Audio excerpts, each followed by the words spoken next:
Hello everyone, it's Jamal Thomas. Welcome to the Progressive Soapbox. So guys, I'm going to do a Cal Kulinski, Cenk Uygur debate that's coming up right now. First, I want to thank everyone, all my subscribers, all of my patrons. You guys are immensely appreciated. So, from what I understand, people kept telling me Cal Kulinski and Cenk Uygur has had a debate. They said it is an amazing debate based on Russiagate. As you know, Cenk Uygur believes Cal Kulinski, not so much. So let's take you to the debate. I'm not going to tarry on this. I have not watched this. So my reactions to this are going to be in the moment, just like everyone else's. I'm pretty sure some other people have seen this, but I haven't watched this. So I wanted to wait and watch it with everyone else. So let's take a look. Let's see the two parties in action, and we can come to our conclusion as we go along. Cenk Uygur from TYT, the Young Turks, formerly Justice Democrats, and Cal Kulinski of Secular Talk, debating Russia. Let's fix this.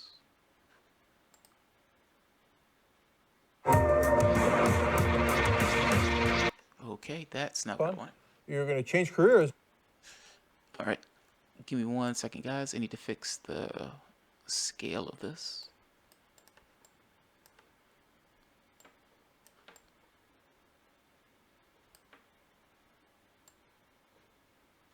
All right. Good. And let's expand this. All right. Cenk Uygur, TYT, Kyle Kulinski, to debate Russia. Did Russia have a hand in hacking the U.S.? Not just that.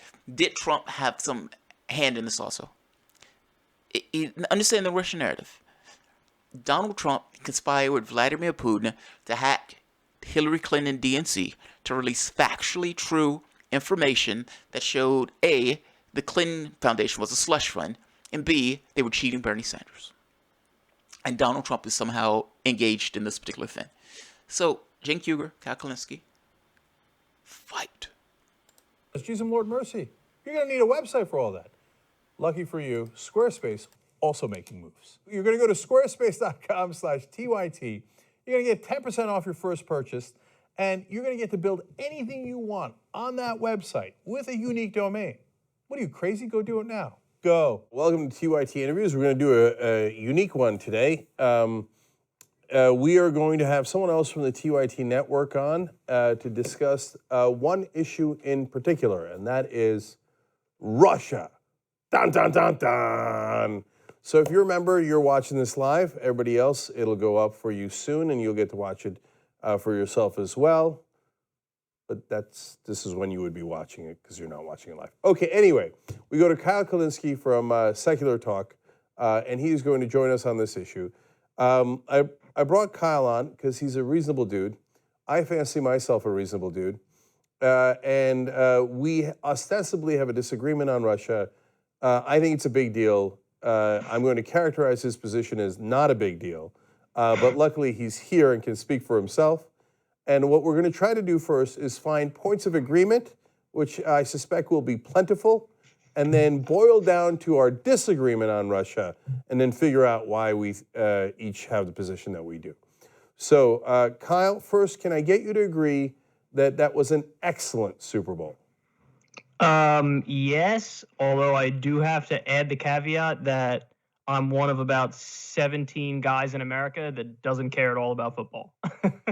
Okay, I think that I rest my case, and I will see all of you guys later. All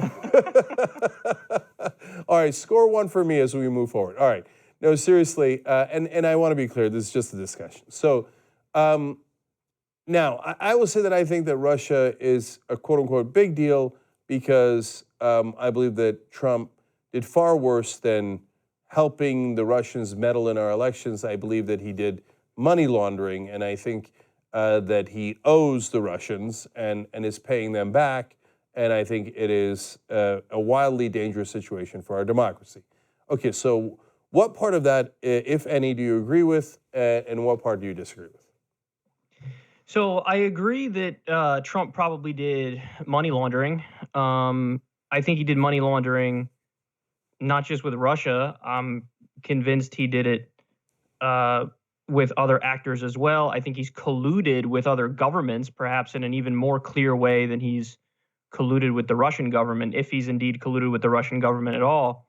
Um, when we talk about this issue of Russiagate, I think it's actually a very complicated issue because there's many different moving parts to it. So the first question is, and you just touched on it, what is Trump guilty of? I would say that he's probably guilty of money laundering. I think he's guilty of collusion with Turkey, Saudi Arabia, and Israel. And I also think he's guilty of other financial crimes with, there's evidence he's done it with the mafia. There's evidence he's done it with big banks and Wall Street firms.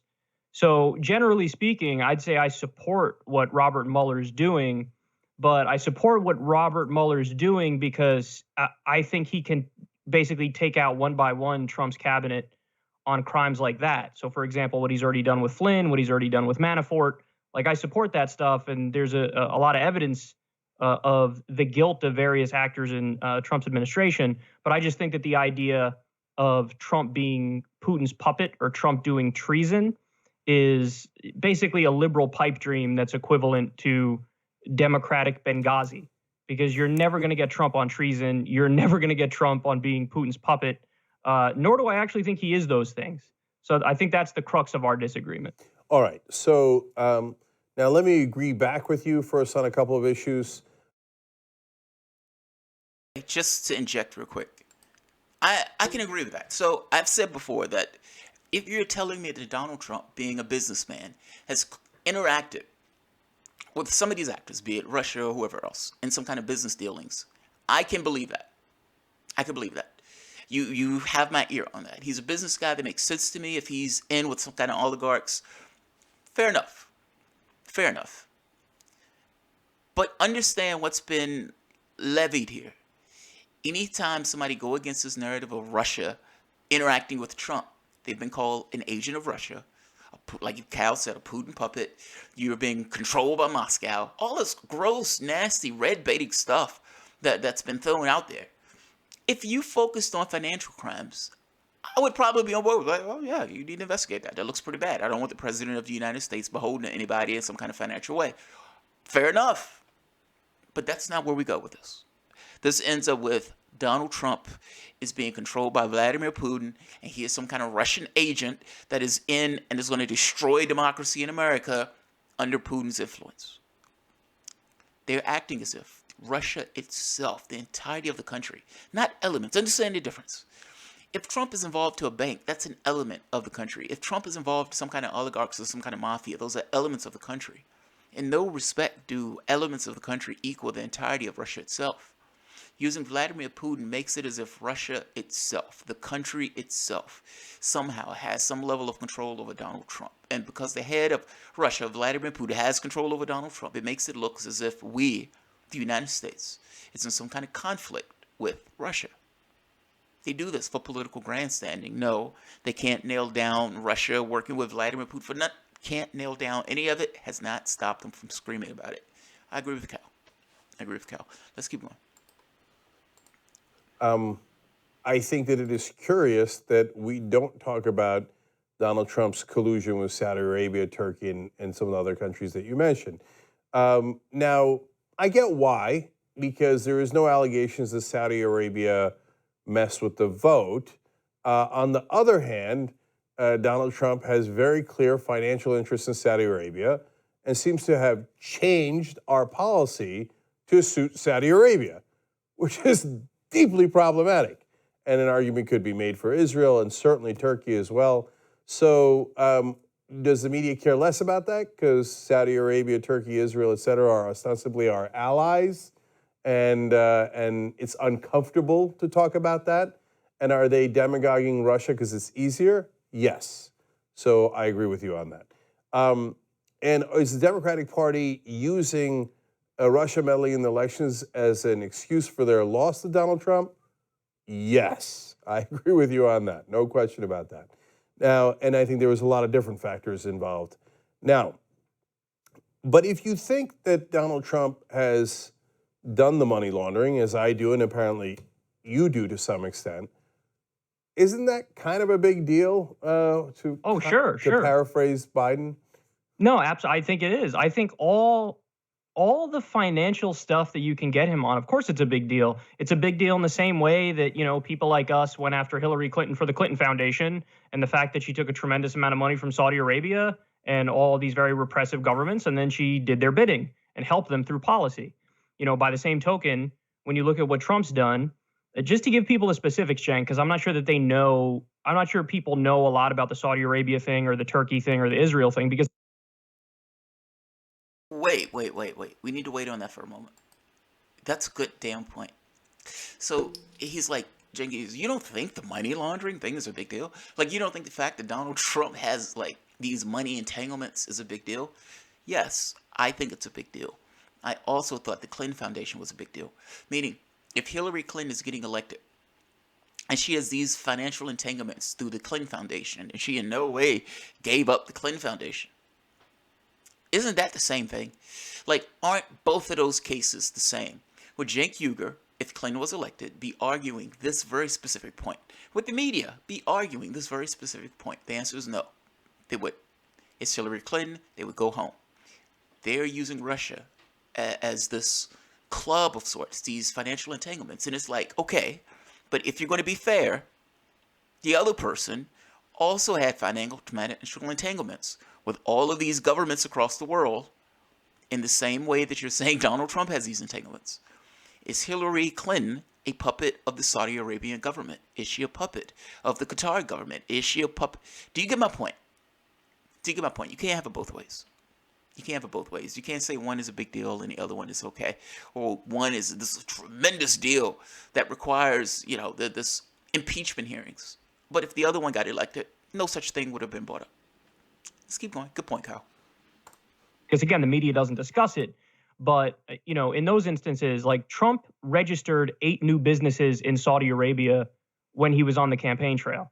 He also took $270,000 from top Saudi officials for them to stay at his hotel, not because they actually needed to spend $270,000. That was a bribe. And they were paid back because Trump gave them a $350 billion weapons deal. And then, by the way, they took those weapons and turned around and they're literally committing a genocide in Yemen right now. And I don't use that word lightly. I think that's the right word to use for what Saudi Arabia is doing in Yemen with the weapons that we gave them. So I think there's a clear connection there. And I would love it if Mueller gets him on anything. I think it'd be great. But I think the thing that frustrates me is they're focusing on the flimsier case, the case of Russia. And the reason why they're doing that is because there are hawkish goals here. And these are the same hawkish goals that have been in place for a very long time. I'm going to use the dirty word here, but the deep state has always been standoffish against Russia. We've expanded NATO towards their border when we promised that we wouldn't do that. And now, because we're so obsessed with Trump's connection with Russia, you find a lot of overtly hawkish rhetoric coming from Democrats. And I know that they view it as like they're resisting Trump and they're being strong on Trump. But the reality is when you have Rachel Maddow, for example, arguing that if Trump removes NATO troops from Russia's border, that somehow proves that Putin has the pee-pee tape and therefore he's Putin's puppet and therefore Donald Trump should keep NATO troops on Russia's border. I don't agree with that. And in fact, I think that's Rachel Maddow being like very neocon, hawkish, and flirting with World War III because of how she's choosing to resist Trump on the Russia issue. So if they wanted to resist Trump just on the financial crimes angle, we wouldn't even be having this conversation because I'm totally on board with that. In fact, I think I'm even stronger on that issue because I could point out the 1,000 ways he's done the corrupt deals and he's done the collusion with other foreign governments. I mean, to give the example of Turkey, Michael Flynn took $500,000 from the Turkish government. Then Michael Flynn pushes the U.S. government to not arm the Kurds who were fighting ISIS. So that's direct money from the Turkish government. And then I'm being a Cal fanboy here, but Cal is right. Rachel Maddow argument, we need to resist Donald Trump. How do we resist Donald Trump? By becoming neocons. Have you the last few videos that I did was making this point that has the left just all of a sudden become the party of surveillance state, or the group that loves the NSA, the CIA, FISA, the FBI? Is the left, is this where the left has become now? Where it's like, hey, in order to resist Donald Trump, because Donald Trump wanted to be some level conciliatory with Vladimir Putin, we need to be fucking neo-McCarthyists. We need to scream at the top of our lungs, the Ruskies are coming! And if you're not screaming about the Ruskies, that you're somehow working with Vladimir Putin. I mean, this has become somewhat weird logic in the way that Democrats have ran this. They positioned us against another country because they're trying to make the connection between Donald Trump and Russia. Now, understand where this comes from. So I want to take a slight detour. If you remember, at multiple points on the campaign trail, Donald Trump essentially was making the case that I want to be conciliatory with Russia. I don't want to be in a situation where we're positioned in this hostile way against that government. I don't care Donald Trump's reasons for saying that. I agree with that statement. I may dislike Donald Trump. I agree with that statement. In one of the other interviews, Donald Trump was talking to one of the reporters, and he said something about Putin, something about Russia. And the reporter looks at them in this kind of red baiting, foaming at the mouth red baiting, and says something like, what? I mean, you're really saying this? You think Putin's a good guy? And Donald Trump responds, you think we're that nice also? Do you believe that our role, how we function in the world, is somehow this kind of nice, glowing thing? It's not. We do bad things. Now, the media, in collusion with Hillary Clinton, jumped on this narrative. Well, more so Hillary Clinton, after she lost the election. In the book Shattered, they kind of make this point that I didn't lose this election because I was a failed candidate. I didn't lose this election because I was a horrible candidate. The reason I lost this election was because of Trump and Russia. It was Russia.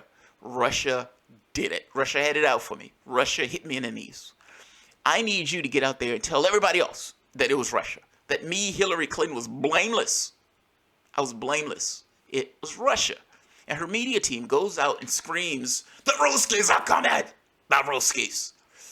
The press jumps on this. The other Democrats jump on it. Everybody howls about this. They use a dossier, an unverified dossier, in order to get a FISA warrant, in order to go on Donald Trump's people. Yeah. All I'm saying is, Cal has a point. They're positioning us in a hostile conflict for political reasons. They don't want to deal with the financial stuff, because if you deal with the financial stuff, you don't end up with the Russian government. You end up with elements of the government, not the government itself. They're positioning us against a foreign power. They're doing so and looking mighty neo-Hawkish in the process of doing so. And this is the left. Even some lefties, meaning even some people who would consider themselves progressives, are taking a hawkish position on this. And that's somewhat unfortunate. Let's keep going. But again, good point for Cal. We did something directly to benefit the Turkish government. There's your collusion right there. That's been proven, but nobody talks about it. Nobody cares, because that's not the real concern of the people who are yelping about this. The real concern is, let's move to the right on foreign policy and let's be hawkish and escalate with Russia. So, let alone Flynn's deal where they were planning to kidnap someone from America and deliver him to Erdogan, which is just insanity. Yeah. Now, look, people will say, and rightfully so, that's Flynn. We don't have any evidence, nor do I even suspect that Trump authorized that. Now, Trump does have business dealings in Turkey, so I wouldn't put it past him and be happy to do that investigation, but there isn't very much evidence of that. But there's overwhelming evidence against Flynn and hence the plea deal that he took. Now, on the hawkishness, look, I don't want to be hawkish towards Russia. I also don't want to be naive towards Russia. I don't think that they have our best interests. Sometimes I see progressives who are like, oh my God, no, Putin and Russia could be our allies. Putin is basically a dictator. And if you're a progressive, you should have no interest in defending Vladimir Putin, who has been against democracy in Russia, let alone Ukraine and other places. So this whole thing of like, no, poor Putin has been, put upon by the West. I'm not buying that. I'm not interested in dictators anywhere, including Russia.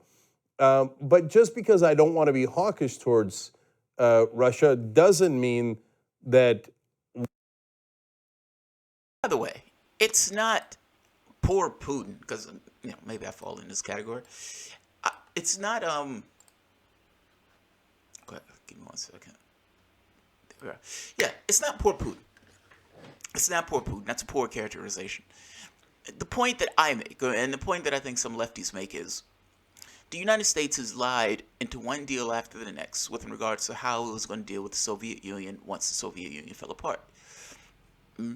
Millions of people died, and people within the United States, meaning Americans, profiting off of the collapse of the Soviet Union. In addition to that, we weren't supposed to expand the borders of NATO, and yet we expanded the borders of NATO all the way up to the borders of Russia itself.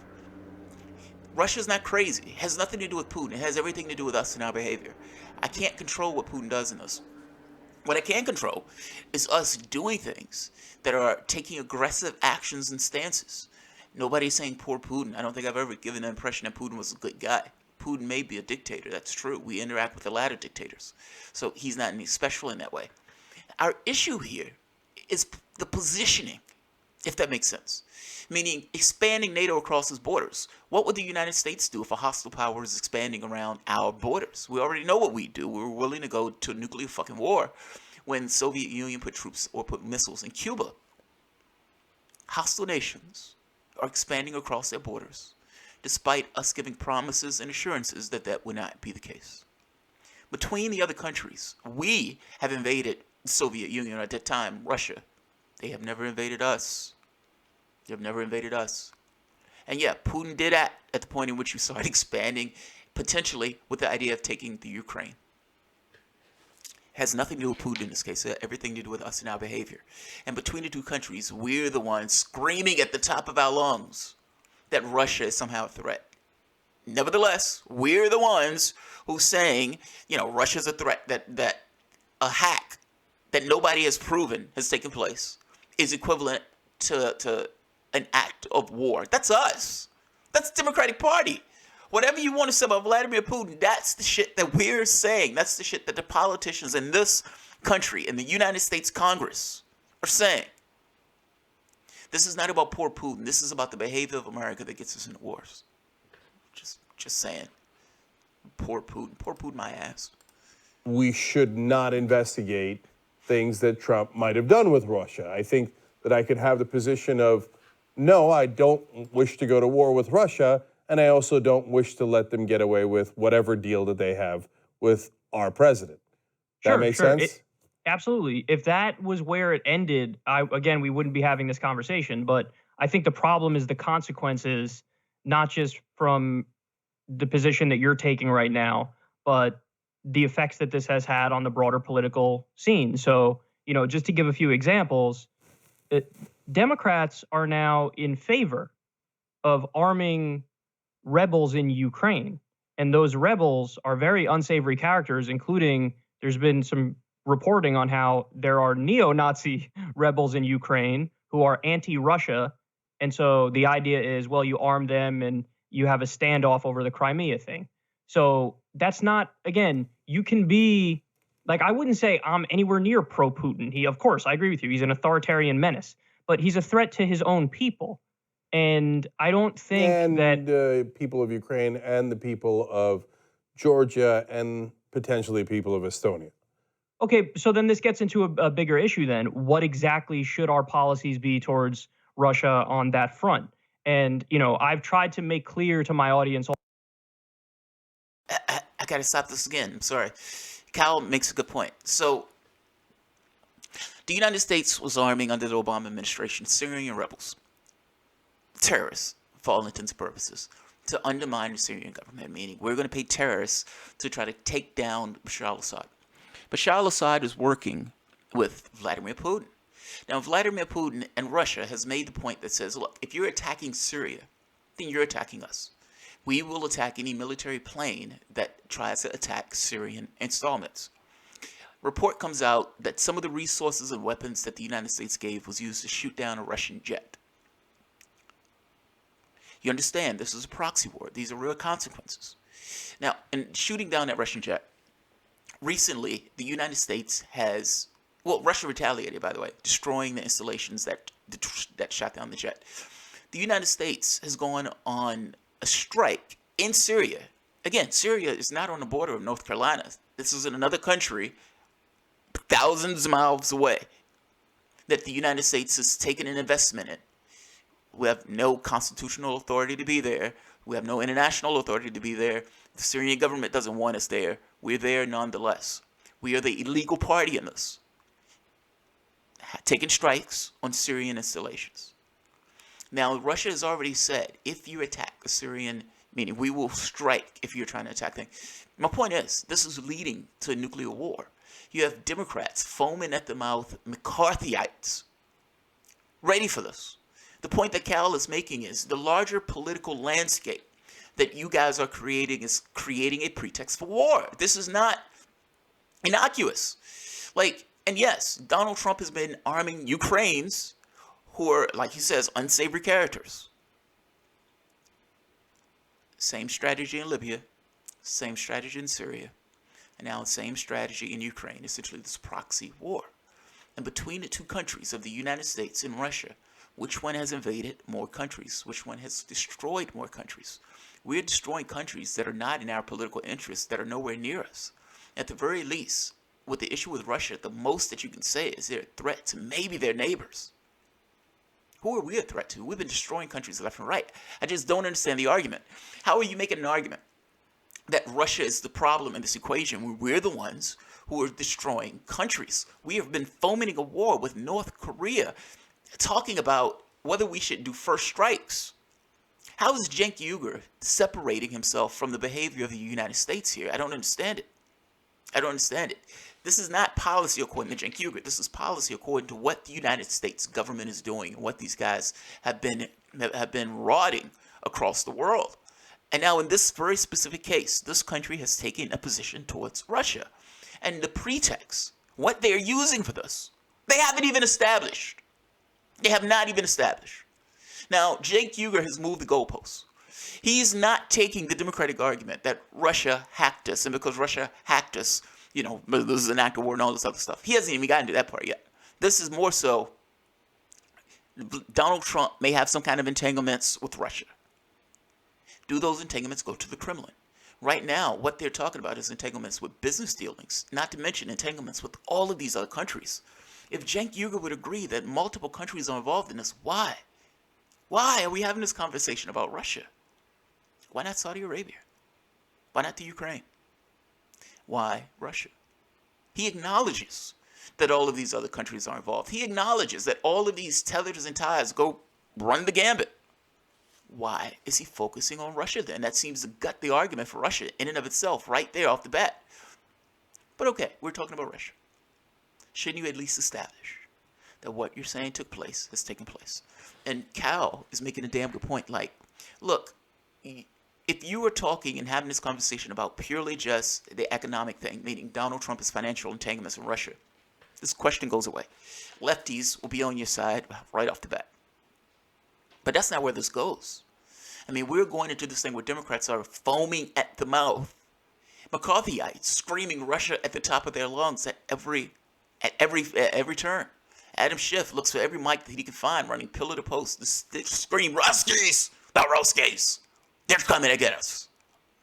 So yeah, this is somewhat of a problematic political climate that's being emboldened purely because these guys want to obfuscate from cheating Sanders, their own failures. And using Russia to do it is problematic, particularly when you already have agreed that there are other entanglements that are just as significant, if not more so. Let's keep going. Come on. All along, every time I talk about this issue, where I stand on those policy issues. So, for example, the Exxon deal. I'm against the Exxon deal. I think if Trump ends up approving that, yes, that's a sign of corruption and cutting a deal. But I'm for the sanctions over Crimea, tentatively, because again, you have to take into account NATO's history of expanding towards Russia's border, which they view as aggression. But I'm not in favor of, for example, the sanctions, the new round of sanctions over the so-called election meddling. Because number one, the intelligence agencies presented zero evidence for that. And these are the same people who said that Saddam did 9/11, and so we need to do the Iraq war. And number two, we're acting like there are no consequences. We keep escalating with them and keep hitting them with sanctions on top of sanctions on top of sanctions, arming rebels that are on their border. And then we expect like, oh, that he's just going to like fall back in his place. No, he's a nuclear armed power. And this is why this is a dangerous game that we're playing. Yeah. So, look, if you say to me, I don't want to get into a dangerous game with Russia and arming unsavory characters in Ukraine, I'm going to agree with you mainly because whenever we go to arm unsavory characters, we don't have a great track record on that. I remember a guy we armed back in Afghanistan that was fighting the Russians at the time. His name was Osama bin Laden. Oops. Right. That's right. So I'm against that kind of interventionism. On the other hand, Estonia is now, whether it was right to do in the first place or not, is part of NATO. So if Russia goes into Estonia, it's incredibly important that we protect Estonia. Otherwise, our treaties don't mean anything. So then you would potentially... That didn't answer anything that Cal said. I mean, Cal put out a lot of points there. We're arming rebels at their border. Now, Cenk Uygur in the early case just made, Russia, you guys are trying to prop up Putin. And Cal, we're not trying to prop up Putin. We're making the point that our actions matter. Like, this is one of those Chomsky things, or one of those, what's his name? I can't think of his name. People's History of America. It's Howard Zinn things. I can't control what other countries do in many respects. I'm responsible for this country. I'm responsible for my actions. That's what I'm responsible for. Arming rebels on their fucking border. People who are against Russia. Now, how do you think Russia is going to view that? How do you think we'd view that? If some other country were arming Mexican rebels on the border of the United States, how would we view it? I'm making a point that the things that we do have consequences. And the way the media looks at, the way people look at it is always looking at what somebody else is doing, not necessarily what we are doing to breed certain consequences. So if you're expanding NATO, National Alliance Treaty Organization, an organization that's literally set to be a bulwark against Soviet aggression, the Soviet Union no longer exists. NATO still exists like a zombie, roaming about looking for something to do. NATO still exists. Soviet Union did not. And NATO continued to expand to the borders of Russia. How would the United States see that if a hostile power had started to expand to its borders? Mexico becomes part of it, and Canada becomes part of it. How would the United States view an organization that's set up as a hostile force against that particular country? How would we view it? How would we view it? We're willing to have a nuclear war when Cuba took missiles from Soviet Union. So we already know how the United States would take it. Russia takes it as aggression when another country expands into NATO and goes around its borders. Russia should take that as aggression because it literally is aggression. Cenk Uygur didn't answer that at all. But let him finish. Do World War III to protect Estonia? See, then I told you lose me on that. World War III is really hyperbolic, super hyperbolic. So whenever sometimes some folks on the left, you get into a situation of what should we do about Russia, sanctions, non-sanctions, etc. Boom, World War III card, right? Well, so you can do things further about his incursion into Georgia, Ukraine, and Estonia short of launching nukes. Well, right, but again, if we're what we're doing right now is we have a NATO buildup on his border, and that's like if Russian troops all of a sudden were right on the border of Mexico. Every single politician in the U.S. would say, "Get the guns ready. It's time to fight back." But for some reason, when we put NATO troops directly on his border, that's viewed as like, "Oh my God, if you're against that, you're a Putin puppet." And that's no, I don't think you're a Putin puppet. I don't think anybody's a Putin puppet in that regard. But if you say, hey, maybe we should have Estonia, Latvia, et cetera, withdraw from NATO, that's an interesting argument. But it's a... You can't have it both ways. You can't have it both ways. I'm sorry, you can't have it both ways. You can't say, well, I mean, Estonia is terrified, and if Putin goes into Estonia, I mean, gotta go in. But what does that mean? And you're making this argument that you can do things short of what? You've been putting one sanctions after the next. You're putting troops on their borders. You've been arming rebels in one country after the next, meaning in Ukraine, in addition to arming rebels that are fighting a country that they are allied with. What am I missing? What am I missing? There are no Russian troops on our borders. There are no Russian troops anywhere near the United States. What am I missing? Who's the aggressor here? Who's the aggressor?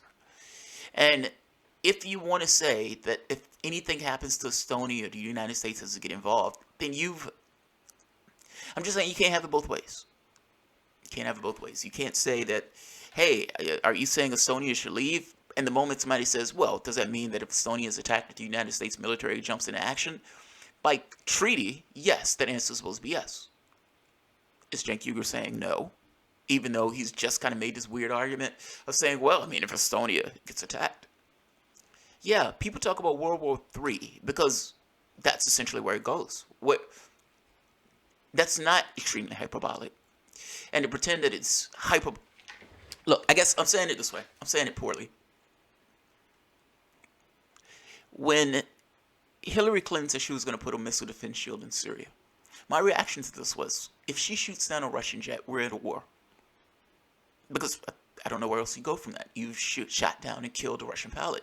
You've already been warned that if you shoot on us, we will attack back. We are targeting your people. I don't know what that is, other than these two countries are now at some level of an escalating war.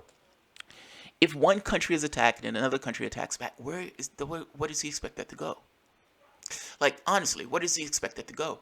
Is it not somewhat of a utopian thought to say that Estonia can be attacked or one of these other countries can be attacked and it doesn't go into any kind of conflict? That some resolution has taken place that does not involve some level of conflict between those countries. And shouldn't you, at the very least, engage the thought that maybe your actions will cause a nuclear war? Shouldn't that be on the table? How is that hyperbolic if it should be on the table, particularly if there's a potential for two nuclear-powered countries to get into a military conflict? I mean, walk through it. One country gets attacked, another country gets attacked. Say for the moment you get to the point of this kind of technical win. Do you believe that one of the other countries, if that country has a nuclear missile, and if that country is losing, that country would not use this nuclear missile to be the doom bringer, to settle the score? Meaning in either case, you end up with a nuclear conflict. At the very least, that's definitely on the table. Donald Trump has been talking about miniaturizing nukes so those nukes can be used in regular operations. It's not hyperbolic. It's not hyperbolic. You're being extraordinarily utopian because of what Kyle is saying is right. This political escalation is escalating to something nasty. That's his point. And his point is right. Let's keep going. Different thing to not defend Estonia if they are part of NATO. Well, let me just say, I'll just go on the record now and say I would not send U.S. troops to fight to protect Estonia. And you could say that means I'm weak on Russia or whatever the case is. Sorry, but I don't think, yes, potentially risking, I'm not saying it would lead to World War III, but if we get into some sort of a hot war over Estonia, I don't think it's worth it to send, men and women from Kentucky who never heard of Estonia until 3.5 minutes ago to maybe fight and die to protect them. And by the way, about that hyperbolic stuff, how did World War I start? How did World War I start? I want Cenk Uygur to explain how did the First World War started. Now, some people make the argument that French and Indian War was the First World War. Let's skip that one and just go to what's typically called World War I, where one person gets shot. That person, from that person getting shot in that country, spiraling into one country after the next, after the next, after the next, ending up in fuckery, utter fuckery, where the entirety of the world was dragged into a conflict. It started off with something small and not necessarily expected to go in the way it went. One alliance after the next, after the next, after the next, drags one country after the next into a conflict. It didn't start off as this major, massive thing. It started off as something that was small and insignificant that boiled into something else. World War II. Now, yes, that was supposedly the good war. And yes, those countries, Hitler was a fucking maniac. But a lot of people in that war did not think that war was going to go the way that war went. They had assumptions that, we'll be out here for a little bit of time and we'll go back home. It was no such thing. There was no such thing.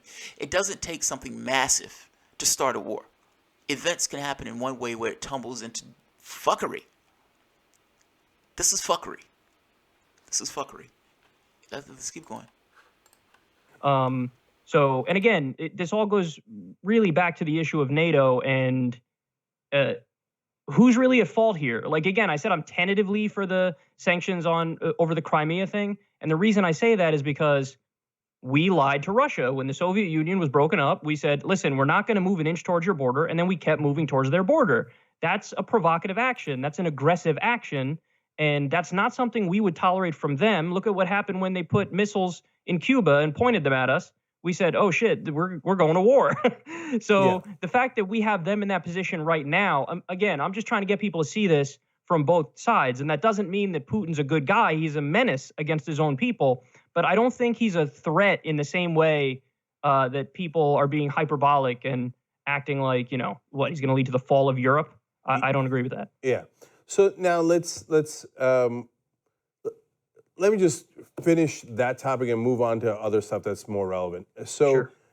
in terms of like encroaching into Russia, it's a super fair point that if they were had troops in Mexico or Cuba, for example, that we would lose it, and we have. That's a fact.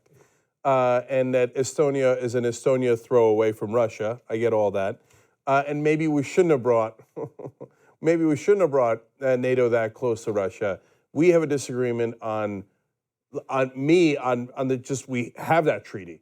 We do. And if you let him take Estonia, then he can take whatever country he wants. Now, luckily, he hasn't done that yet. Okay. I know I'm not the most hawkish person in the world. I should agree with Cenk on that. I actually agree with him on that. So, only because we have a treaty. And but this is the fuckery, man. This is what I mean by fuckery. We have a treaty that if Estonia is taken, that the United States will get itself involved into a hot conflict over Estonia. That's fucking amazing to me.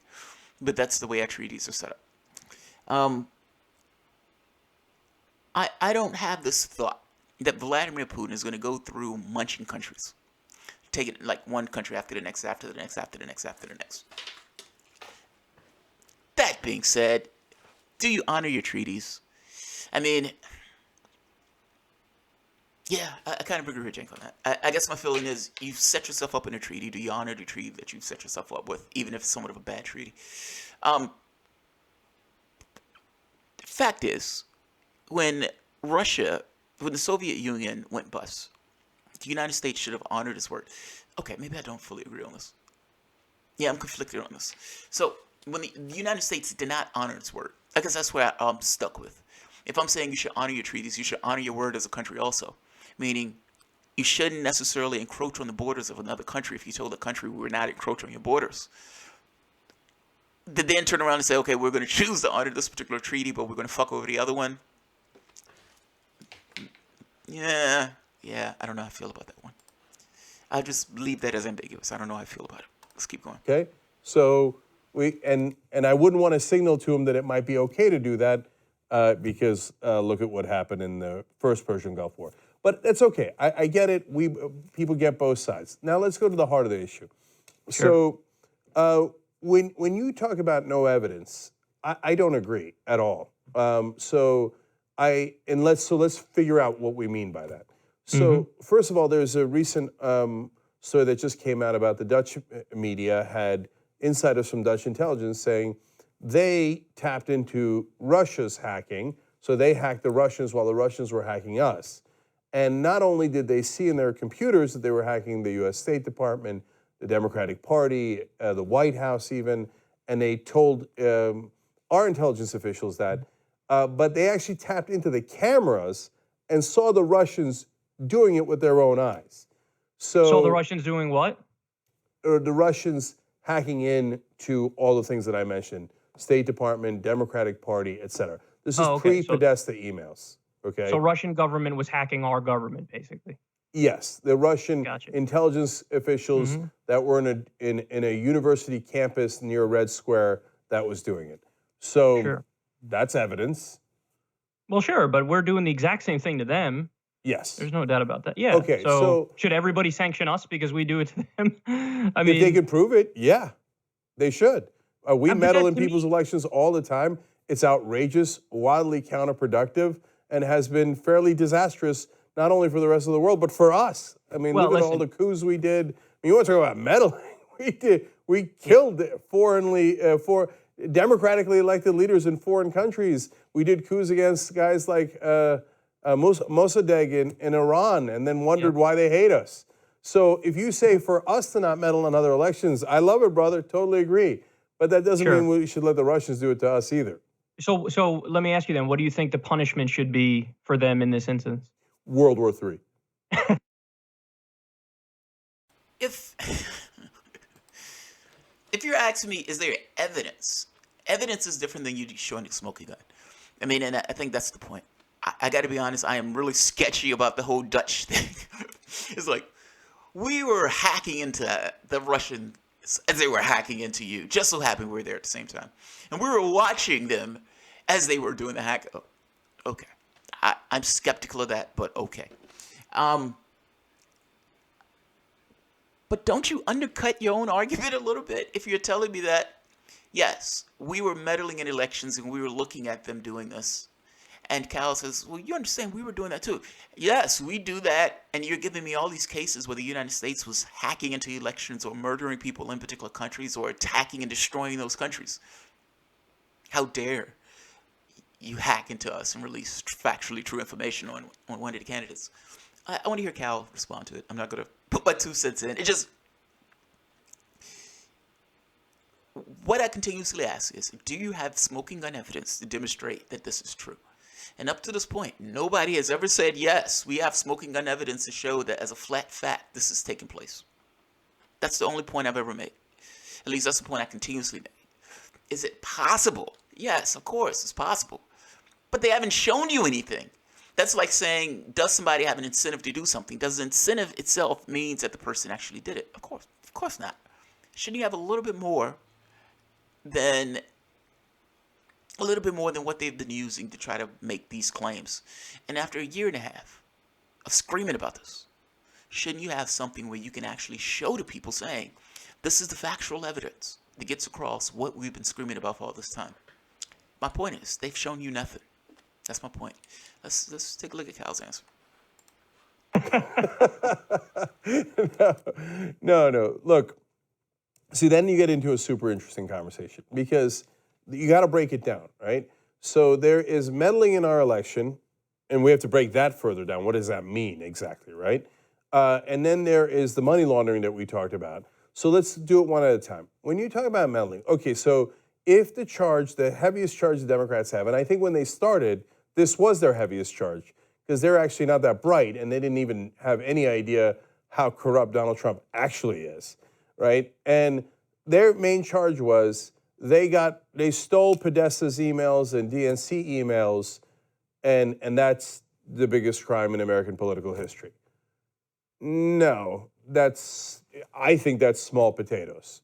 Well, I'll go a step further. I'm in favor of that. I wanted to see those WikiLeaks emails where, look, that's this. I view that this exact same as I view like the Snowden Greenwald leaks. Like here's the information about how the NSA is spying on everybody. Oh, well, thank you very much for the public service of releasing that. That should not have been a thing that the public doesn't get to see. By the same token, if one party's rigging a primary, yeah, I want to see it. I don't care who the source is or how we got it. I'm still happy that we saw it. So I'm only halfway towards you because on the one hand, I want to see the Pentagon Papers. I want to see what Snowden released and Manning released, and it helps inform us in our so-called democracy, such as it is, right? And so I'm in favor of that. People keep talking about, oh my God, WikiLeaks, they had it. Yeah, if the New York Times had it, they'd publish it, and they did, right? So I don't see any issue with that at all. So I'm not trying to punish WikiLeaks. I'm not trying to punish anyone who published it. I think it was super useful information, and we covered it on the show a lot, for which we got tremendous heat from the Democratic establishment. Yeah. But it's one thing if that happens. It's another thing, though, if a foreign government, whether it's Russia, China, or Saudi Arabia, goes, I got the emails of the Republicans and the Democrats, but I think the Republicans are going to help me, and the Democrats are going to hurt my interest, so I'll only release the Democratic ones, and haha, so I tricked you into voting for the guy who's actually going to do what I want. That's problematic. Sure. Now, so what I would say to that is, number one, of course, I'm in favor of seeing whatever dirt the Republicans have too. I'm consistent in my approval of leaks. But number two, what are the consequences of, so let's assume that's true for a second. What are the consequences of that? So Putin preferred Trump, but why would he prefer Trump? Well, one of the reasons was Putin is backing Assad in Syria. That's his ally. Trump had said repeatedly on the campaign trail, look, I'm not going to get involved in Syria. Let's let Vladimir Putin handle ISIS and let's leave the Assad government alone. Now, I hate to be contrarian here, but I totally agree with them on that point. Now, unfortunately, Trump didn't actually follow through with that, which gets to the point of, I think, the evidence being flimsy overall for some sort of a deal between the Russian government and Trump, or Putin and Trump, because so at the end of the day, what can you point to where you say, oh, no, he definitely did a deal with them? You could point to, for example, oh, he didn't implement the sanctions over the election meddling. But yeah, that's kind of a big deal. Well, but then that's only 1/5 of the picture because, for example, Trump did just 3 days before that story came out, Cenk, on that Friday, CNN had an article about how they just implemented a new round of sanctions over Crimea. So, okay, he doesn't do one set of sanctions, but he does a different set of sanctions. Then, like I said, he armed Ukrainian rebels who are anti-Russia. So it's a weird thing to do if you're that guy's puppet, to arm the people who are fighting him. Then he bombed the Syrian government. Just so we're clear why Cal is doing this or going through this kind of list. They've changed their battleground. So I got to be honest, I have no idea what Cenk was arguing in the first round because I have no idea what Cenk was arguing. I mean, I think Cal just kind of made this point. Look, we need to look at our behavior in this process. That's escalating to something nasty. Cal was right. I don't know how you disagree with that. They're moving to this thing of assume for the moment that you're right, that Vladimir Putin preferred one over the other and he hacked the DNC in order to release it. This is factually true information. And fact is, I am equal opportunity on this thing of leaks if they're pertaining to government. Like if it's this person said X and then you find out this person said Y when they weren't necessarily around you and they were talking to the people who were giving them cash, I think that's pertinent to the conversation. If people looked at the information and they recoiled, and they didn't recoil because, oh my gosh, she was having this affair with a gardener. They recoiled because, oh my God, look how corrupt this person is. Or, oh my God, they cheated my candidate. You understand? Those are political things. Those are things that are pertinent to the conversation that people are having. This is not some random, fucking wilderness. This is not, somebody, getting their Peter wet in a corner when nobody was watching. This is straightforward things dealing with the political thing. Now, it's pertinent. The information is pertinent. And depending on, I don't necessarily care where this information comes from, or I don't necessarily care how it's released in this way. If the public itself looks at it and recoils off of it because of what they think that person is, or what they think the party is, or how corrupt they think that person is, then the information itself validates, in some respects, itself. Validates itself. And I got to be honest, between the two positions of, I don't want to get involved in Syria, and oh my God, she's going to start a nuclear war. Guess what? I don't want to be involved in Syria. I don't want to be involved in Syria. And what they're fighting about, or Cal is trying to make the point that even if you're right, say that you're right, say that Vladimir Putin in some way thought he was getting a better deal, take one from Democrats, a better deal by putting Donald Trump in office as opposed to Vladimir Putin. What do you have to show for it? What do you have to tangibly show for it? Like, what are you looking at that says this guy is a puppet of Vladimir Putin? Each and everything that happens, if it's something where he's being conciliatory, there it is, there's the evidence. Each and everything that happens. He's making this point that he's arming Ukrainian rebels. Those Ukrainian rebels are anti-Russian and they're some nasty characters. He's arming them. Now, not to mention, still doing strikes in Syria. I just did the report earlier today showing that the United States attacked Syrian installations on behalf of the terrorists that the United States are supporting. What are you using to indicate that he's a puppet? Yes, there's a particular round of sanctions associated with the election meddling, but you understand that if Donald Trump passes those election sanctions, meaning if he signs those, it makes it look as if he's illegitimate. It's the same thing as if you're saying get Obama to sign away Obamacare, to destroy Obamacare in order to pass the budget. Obama, under no circumstances, will sign something that would destroy Obamacare. It has his fucking name associated with it. So if Donald Trump says, I'm putting my name, Donald Trump, in this, saying that Russia hacked or had some kind of interference in our elections, then it makes it look like I, Donald Trump, didn't get elected on my own steam. I got elected because Vladimir Putin assisted. I will sign sanctions against them on the Crimea. Fucking A. But if you ask me to do it saying that I am illegitimate, you can understand that he's probably not going to do that. He's probably not going to do that. Now, Democrats are using that as an excuse to see he's working with Putin because he didn't sign these sanctions, these bullshit sanctions. Even though we can't necessarily show that Russia did this, we want him to sign sanctions, delegitimizing his own presidency. I know particularly like Donald Trump, nobody in their right mind would do that. That is not evidence of anything. It's like saying, well, hey, they got a FISA warrant on Donald Trump. That's evidence. No, that's not evidence of anything when 99.7% of those warrants are approved. I'm sorry. I am okay with you taking shots at Trump. I am okay with you taking Trump down if you want. But at least have some legitimacy when you do it. At least have some level of legitimacy. Cal is making the point that if there was some kind of quid pro quo here, what exactly is the pro quo? What the fuck are you getting out of this deal? If you believe that there was a deal in place. If everything that takes place, you're looking at it and saying, oh, see. Donald Trump has stopped army terrorists in Syria. See, that's indication he's a Putin puppet. We are an army terrorist. That's indication that he's a puppet of Vladimir Putin. It's like, come on. I'm gonna let Cal finish. Go ahead, Cal. Run through your list. That happened a few months ago. And then they also recently, the State Department announced this. We're staying in Syria indefinitely. That was a huge story to me, but it got next to no coverage in the media because, again, that's one of those stories where if you cover that, the only logical takeaway is, well, he's definitely not acting like Putin's puppet if he wants to permanently militarily occupy the nation to be against the government that is Putin's ally. That's a weird way to be a puppet to somebody. And then, like I brought up before, he kept NATO troops on Russia's doorstep. They're there right now. And he didn't approve the Exxon oil deal. So, yes, I grant you that, okay, he didn't implement the sanctions over the so-called election meddling.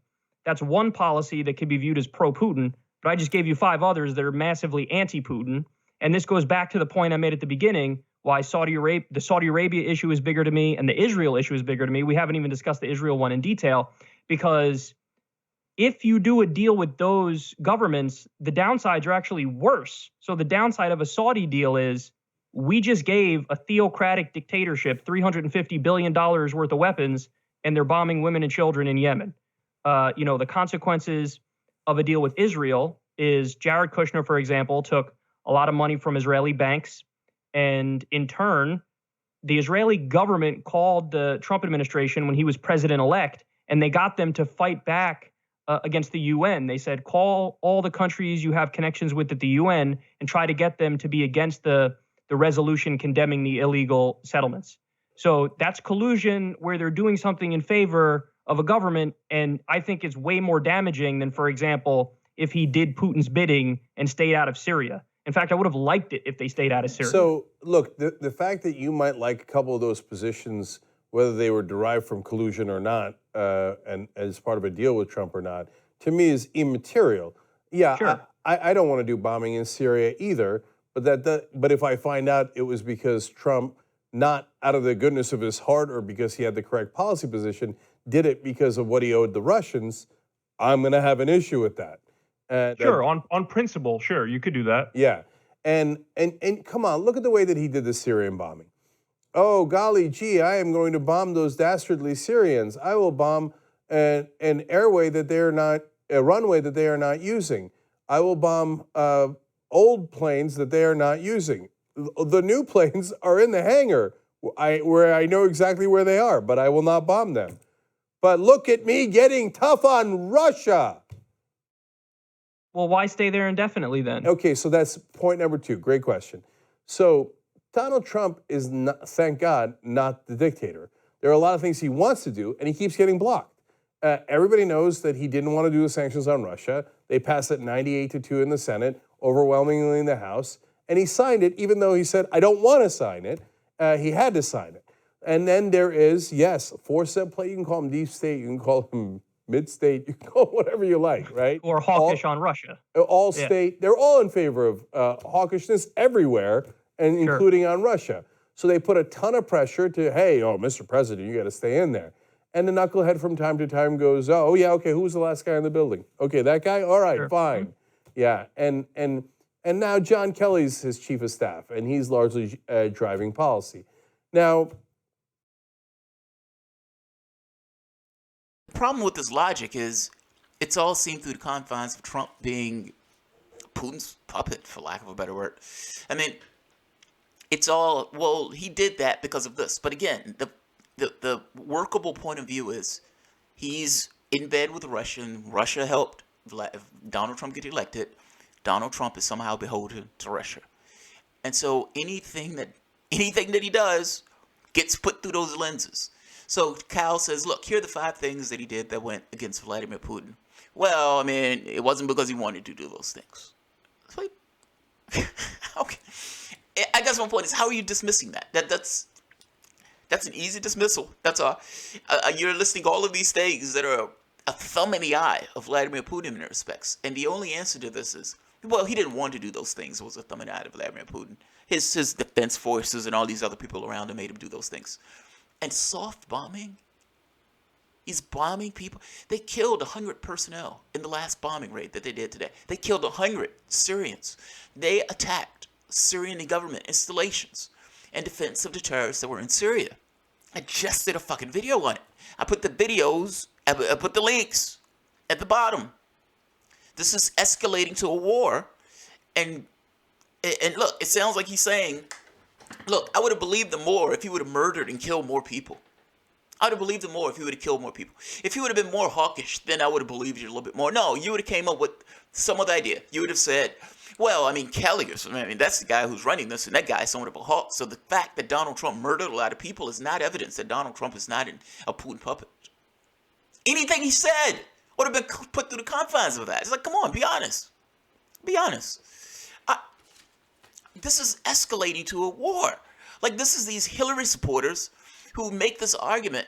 And I'm not saying he's a Hillary supporter. I'm just saying I've heard Hillary supporters make these insane arguments that if the United States shoots down a Russian jet, that in no way would that mean a war.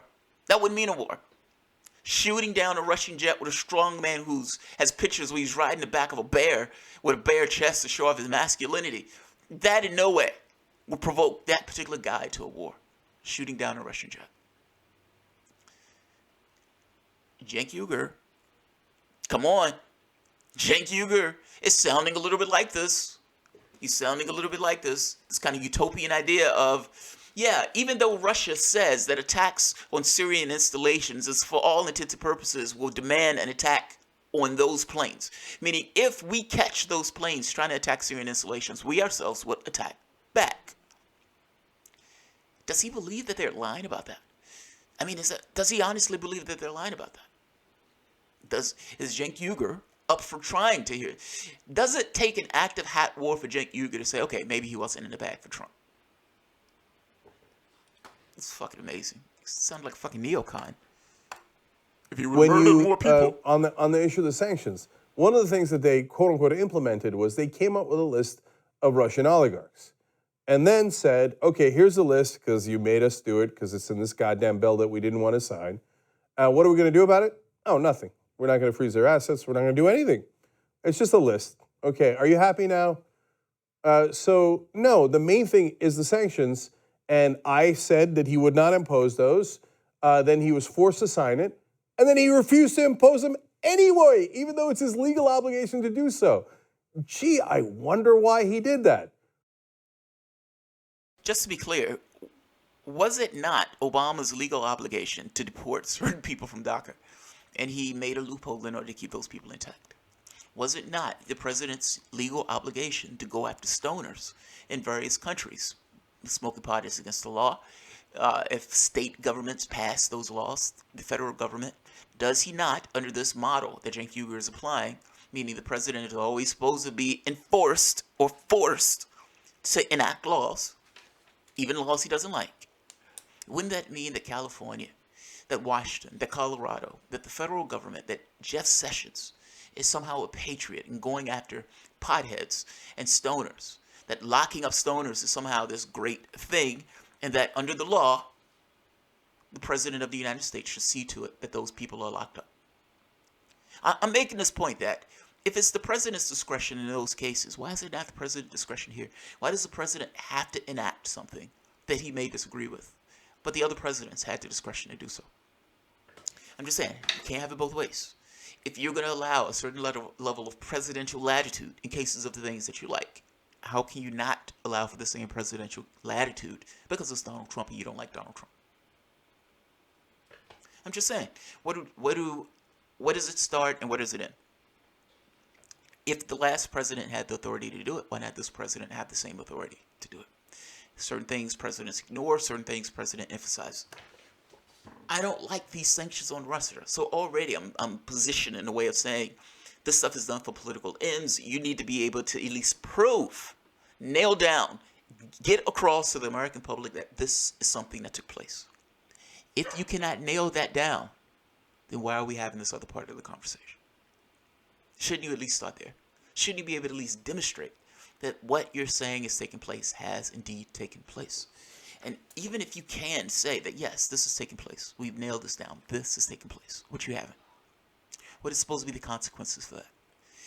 If Donald Trump believes that you're trying to delegitimize his presidency with this, and you are, this is exactly what the Russian narrative is meant to do. You got in office not through any speed of your own or skill of your own, but essentially through the collusion with a foreign power in order to get you in that office.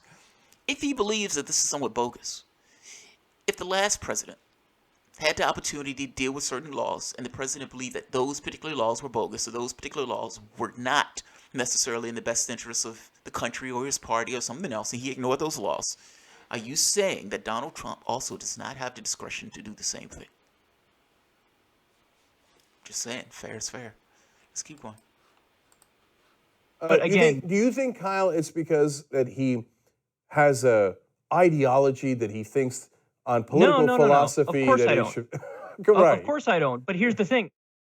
I don't care. If he somehow stumbles upon the right policy for the wrong reasons, fine. Now, I hear you that, like, okay, you could object to that on principle and say, well, Mueller should still do his thing. And I say, I agree with you on that. But at the end of the day, I find it hard for me to get mad if he stumbles on doing policies that I agree with. So, for example, let's just say, for argument's sake, it was because of collusion that he decided we're not going to go into Syria at all. We're going to stay totally out. I would say, well, that's good. I'm happy that we're staying out of Syria. And even if it was a horrible way in which we got to that conclusion, it's just hard for me to get angry if, like, he stumbles upon doing the proper policy. But then this gets to a deeper question, which is, what's the end game? Because, again, I agree. I like that Mueller's taking out his cabinet one by one, Flynn, Manafort on financial crimes and money laundering. And in fact, I think my case is bolstered by what Steve Bannon said, because Steve Bannon said, no, you're not going to. They buried the lead in an article from a few weeks ago. And basically, Steve Bannon said, it's money laundering, stupid. That's what he argued. So in other words, all the headlines were like, Bannon calls meeting with Russian nobody treasonous. But then you read the article, and in like paragraph 6, they're like, Bannon's like, no, it's the money laundering. They're going to get him on the money laundering. Which, okay, good. That's good. That's great. But, and this is, I think, another part of my frustration on this issue with the Democrats is, Cenk, there is no end game here. Because let's say you knock out all of Trump's cabinet. Great. Knock out all of them. Kushner, Ivanka, whoever. I don't care. Knock them all out. Then you're left with Donald Trump. And what are you going to have? The overwhelming majority Republican Congress impeach him? And then even if you do that, you wake up the next day, you get Mike Pence, who's just as bad, if not maybe worse, because he's actually sly and clever, and he's a true fundamentalist Christian Kool-Aid drinker and a believer in, trickle-down economics and all that stuff. He's Donald Trump, who sounds slightly more intelligent with a smirk and a true belief Christian fundamentalism.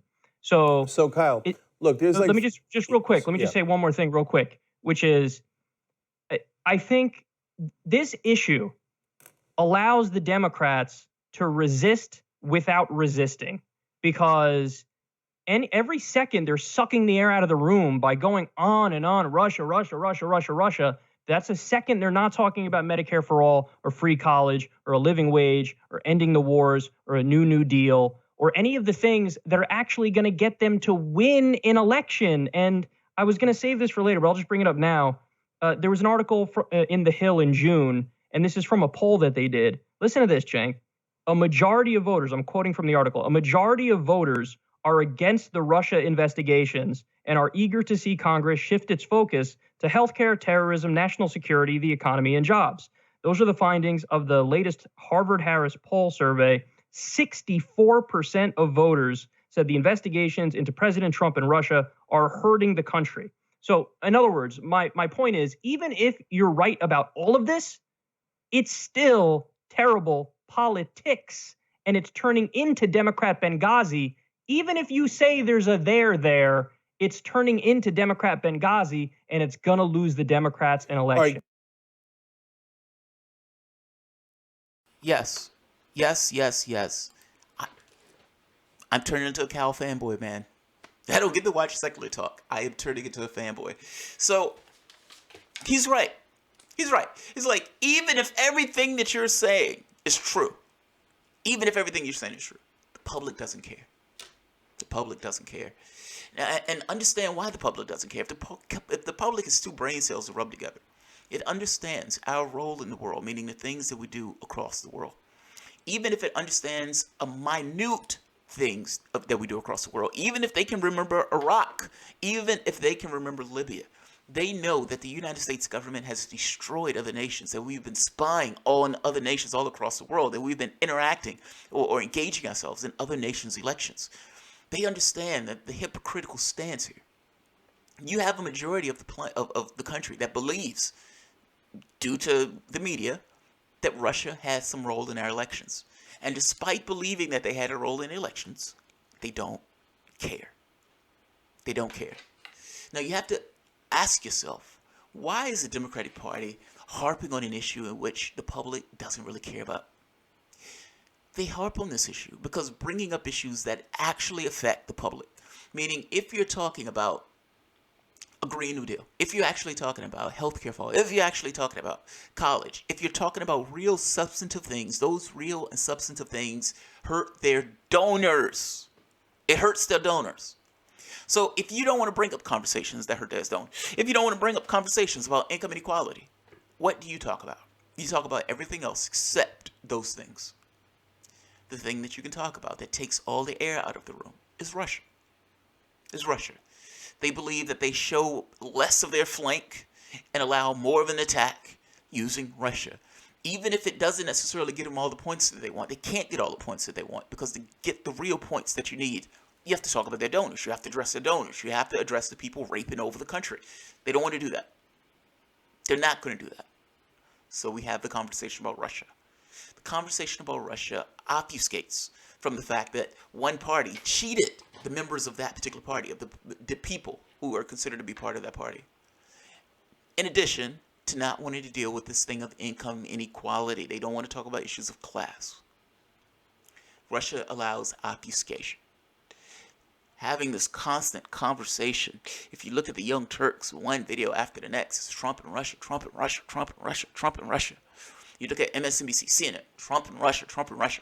All of the air is sucked out of the room for something that they have not even nailed down has even happened. As he said, it is turning into Democratic Benghazi. Democratic Benghazi. And he's right. Even if everything that you say is correct, even if you're granted everything that you say, the public doesn't care. The public doesn't care. And what is your recourse?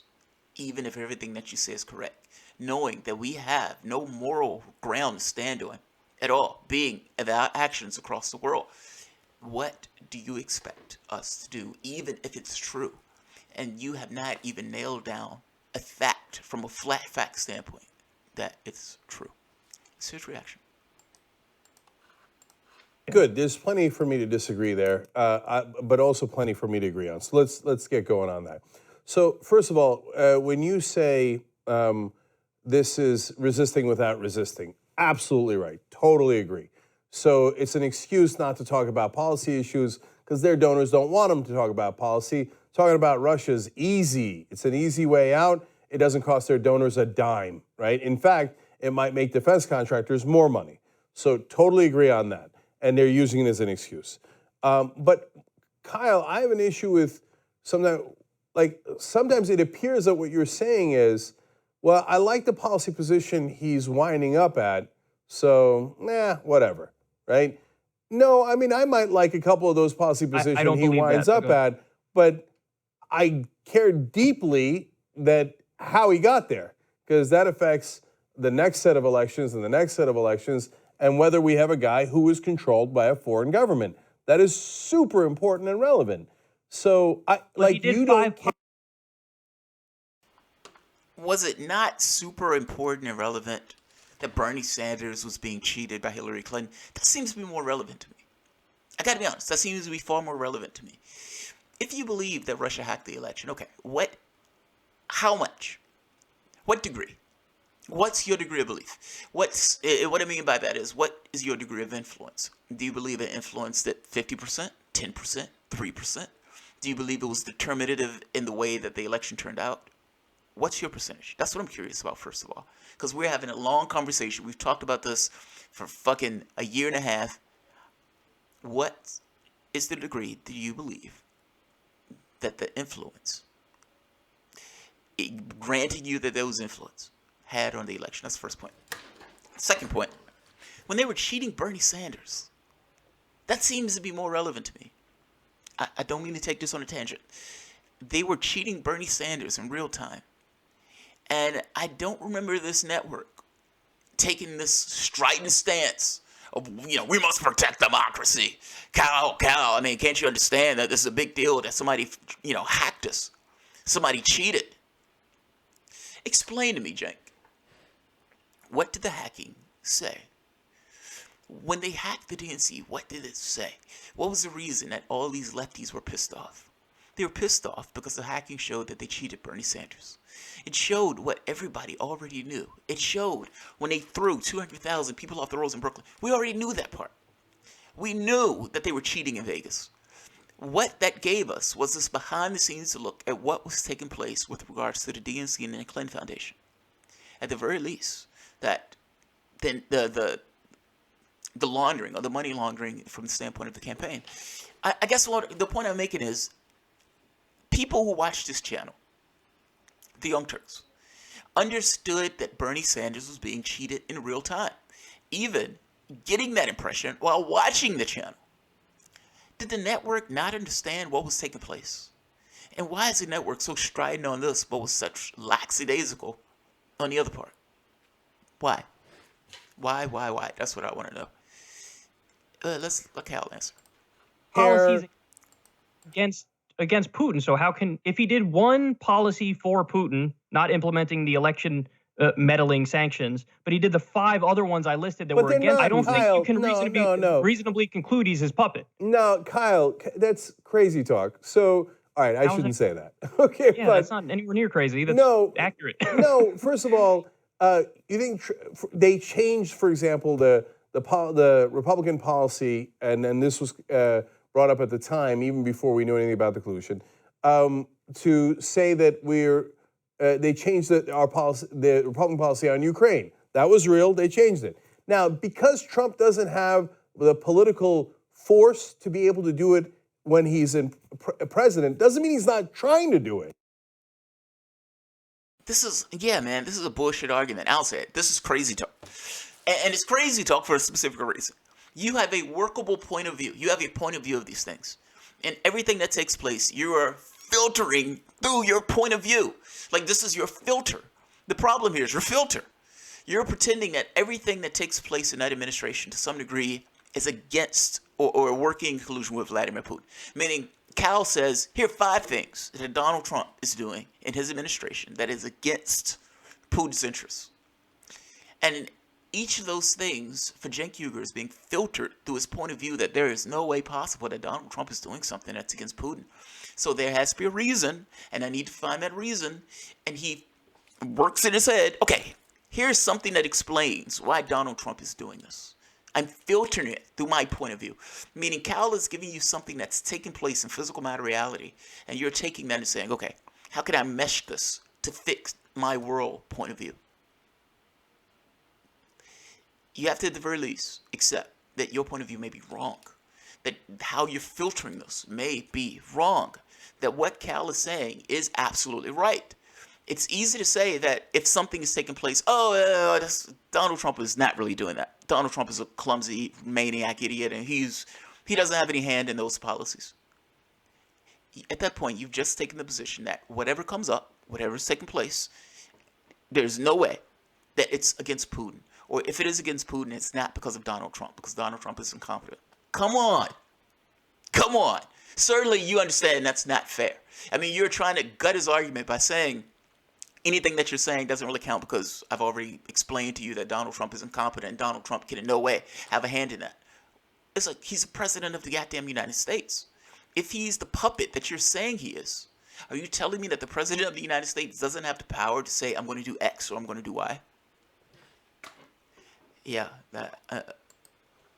crazy talk might be a little strong, but come on. So can he unilaterally roll back NATO and say, okay, I'm kicking Estonia and Latvia, et cetera, out? Of course not. Of course not. So if you say, oh, well, he still has troops on Russia's border, that has nothing to do with Trump. He couldn't possibly change that even if he wanted to and made it his top effort. So on the issue of the Syria and the bombings, like I told you, those are totally nonsense, fake bombings. And I don't agree, by the way. Oh, really? Ahead. Come on, man. No, the new planes are sitting there and they don't bomb them and they bomb the old planes that are already broken down. That's look at me, Daddy. I am against Putin and Assad. No. But that's not the only time they bombed the Syrian government. There were 4 or 5 occasions where they bombed the Syrian government. Even in the midst of them fighting ISIS one time they did it. So that's not anything to scoff at. They're on the wrong side, and they're in the process of being on the wrong side, they're escalating with Putin. And that's another one of my concerns, is that as we keep pushing towards a further escalation, the Democrats are resisting from the right, not from the left. And like, for example, that's deeply troubling, and I agree with that. Well, let me give you one more example, because I think this one really paints a stark picture. So the other day, there was a story about how a Russian jet flew 5 feet away from a U.S. jet. And you didn't hear anything in the media and nothing from the Democrats. Now, if the Democrats really wanted to resist, here's how you resist on that. You go, oh my goodness, we almost got into a confrontation with Russia. What is Trump doing? Why is he being so reckless? What we need him to do is get out of there. What are our planes doing on the Black Sea by Russia's border? Why are we there? Get him out of there, because we can't say Trump is a thin-skinned dictator, buffoon, madman with a terrible temper, and oh yeah, isn't it the better thing to do to fly U.S. planes near Russia's border and put NATO on the border? I think if you believe he's a crazy person, which I do, then you should be screaming at him and resisting from the left. Say, get the troops out of there, get the planes out of there. I don't want to accidentally start a conflict with Russia. And again, my point is the Democrats are not making that argument. They didn't even mention that at all because they're resisting from the right. Every time they resist Trump on Russia, they're saying, well, I don't know why you're not putting more troops on NATO's border. Maybe you're Putin's puppet. And that's a problem. I, of course, am not in that camp. We're both deeply progressive. So, I think that that conflict is totally unnecessary. I think the Democrats, I'll go further, on the issue of the FISA warrants. Now they're in a position where they're the establishment and they're fighting for FISA court to do more spying on Americans. And so do I think the surveillance of Carter Page was justified? Yes. Do I think they should do warrantless surveillance of American citizens? No. And yes, the Adam Schiffs of the world, et cetera, are now pushing from the right, and it's gross. But I think that they could be wrong. And by the way, let me further agree with you on the politics of it. I mean, Elizabeth Warren was on the show. Now, to be fair to her, it was really a while back at this point. But, but she said the number one issue in the 2018 elections for the Democratic Party should be Russia. And I was thinking, no, that's a terrible idea. Terrible politics on that. So for me, I think they should do the Russia investigation, even though it might be bad politics and even bad policy in terms of pressuring, so-called pressuring Trump to go in the wrong direction. They should do it because we need to find out if the president is working for us or working for a different country. That's monumentally important. So I can't say, well, I kind of like some of his policies in that regard. So, right? No, not But then you're abandoning the money laundering thing you said, though, because originally you said, well, look, this is really just about money laundering. But now you just said, like, no, we need to keep investigating to see if he's working for a foreign country.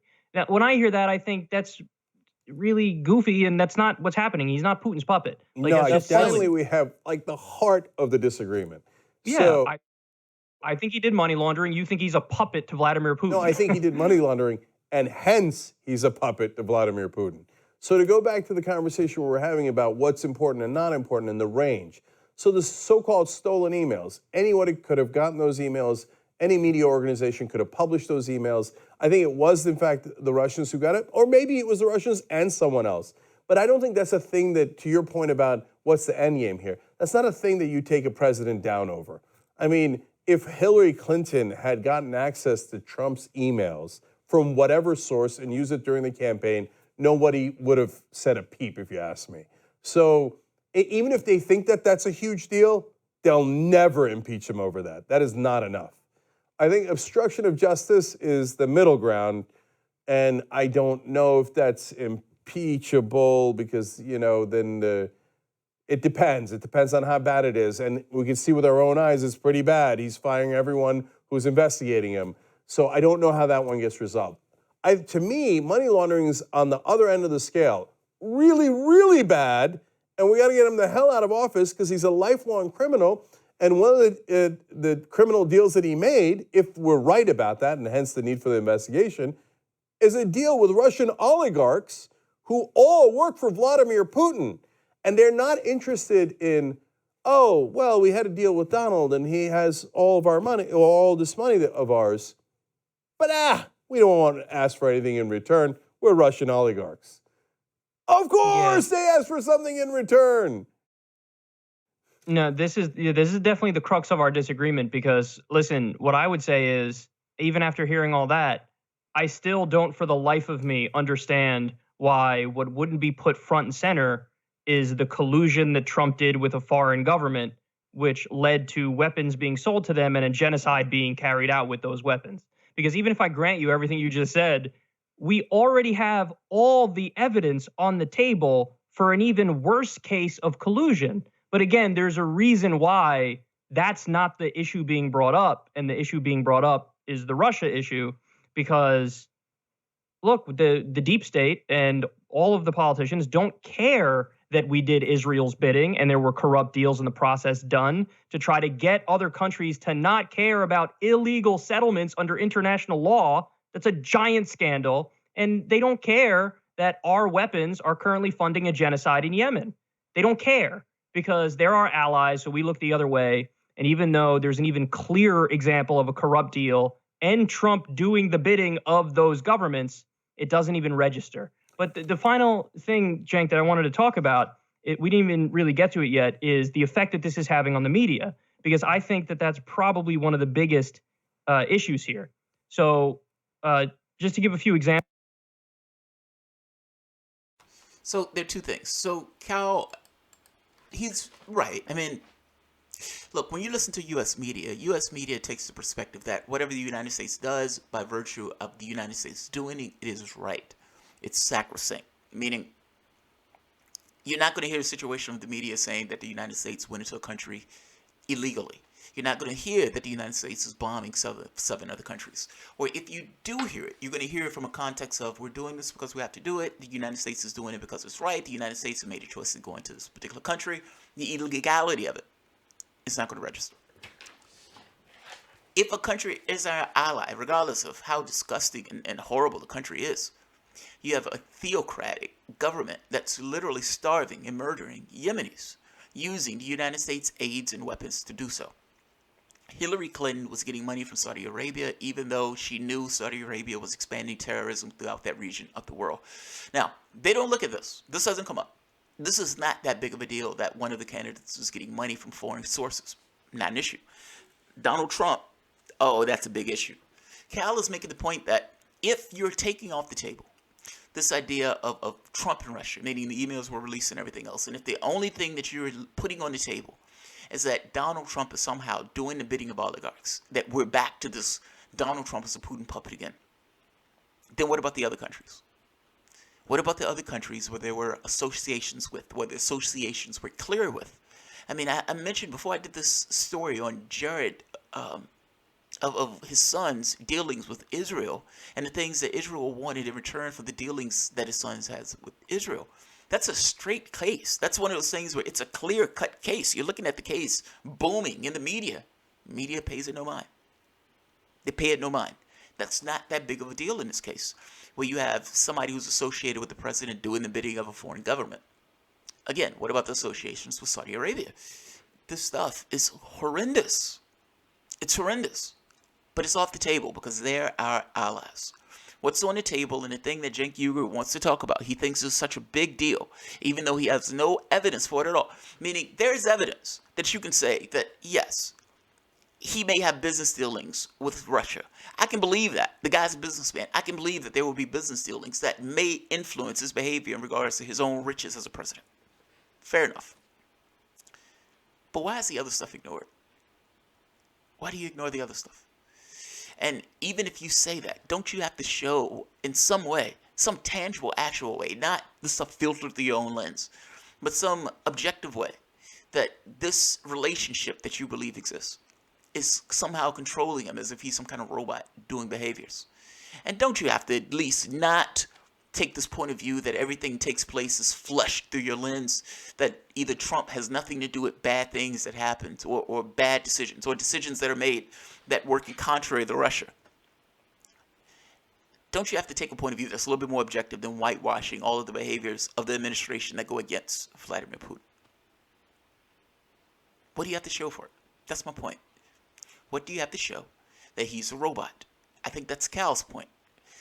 If you take all this other stuff off the table with the hacking and everything else, and you're left with, I'm scared of Donald Trump in office because I think he's a Putin, because I think he's held by oligarchs, etc., then shouldn't you have something to show for that? That's the bare bones crux of Cal's point. That's this. Keep looking. Examples. Maddow, I already said this before, but she just flat out called for more NATO troops to be on Russia's border. The Intercept actually did a study of Maddow's show over like a time period that was, I think, a little over a month. And they found that 53% of all Maddow segments were about Russia. Every other issue combined was less than that. Then there was a FAIR study, Fairness and Accuracy in Reporting. They do some great work. And they looked at MSNBC coverage, and they found that MSNBC covered Russia more in one day than Yemen, the issue of the genocide in Yemen, all year. Russia got more coverage in one day than Yemen all year, 5,000% more coverage. And listen, the point that very few people know about, because this isn't really reported on at all, but you know about it and other, progressive hosts know about it, is this is having a chilling effect on us. Because, for example, YouTube just decided we're going to label all outlets that are funded by foreign governments. And the idea is they're trying to scare people off of looking at certain outlets. So for like Tom Hartman works for RT, Ed Schultz works for RT. These are people who are not Vladimir Putin's mouthpieces, but they work for RT. And now there's a warning banner across the screen. Look at the effect this is having. Like, for example, ever since they say, hey, Russian fake news affected the election in a negative way, we really need to take action on this. They changed the algorithms. Google and YouTube changed the algorithms, and now they deprioritize all independent creators. and they put an onus on outlets that are established outlets, corporate outlets, CNN, MSNBC, and all those kinds of outlets. And the reality is, Cenk, those outlets, I would argue, spread fake news a hell of a lot more than I ever did. And, I'm talking about stuff like they referred to George W. Bush doing torture as enhanced interrogation because the administration wanted them to refer to it like that. They all, were beating the war drum to go to Iraq. So, but they never get punished. Establishment outlets would never get punished for doing fake news. But outlets that are independent outlets that don't do fake news are now deprioritized in the algorithms, and this is crushing left-wing media. So Alternet, for example, Cenk, they had a cut of, I think it was like 60% drop in their traffic. And this has happened with Truth Out. This happened with Truth Dig. And basically the idea is they're taking the fact that fake news exists and they're going, okay, now we're now going to use this to crack down on all dissenting voices and independent media outlets. And it's a very convenient argument for the establishment to make to suit their ends. And look, the problem with that is, at the end of the day, I don't know what else to call that but McCarthyism and a Red Scare, because they're using the Russia issue to silence all dissent from independent media and just try to tamper our voices down. So on that front, again, I agree with you, and we agree on policy. So are they using it for bad purpose? Yes. I mean, some of the stuff on RT propaganda for the Russians? Yes. Is Tom Hartman's program propaganda? No. No, it's not. But you get the banner either way. Well, you could call Al Jazeera propaganda because they're run by the government of Qatar, and they're not going to say anything bad about Qatar.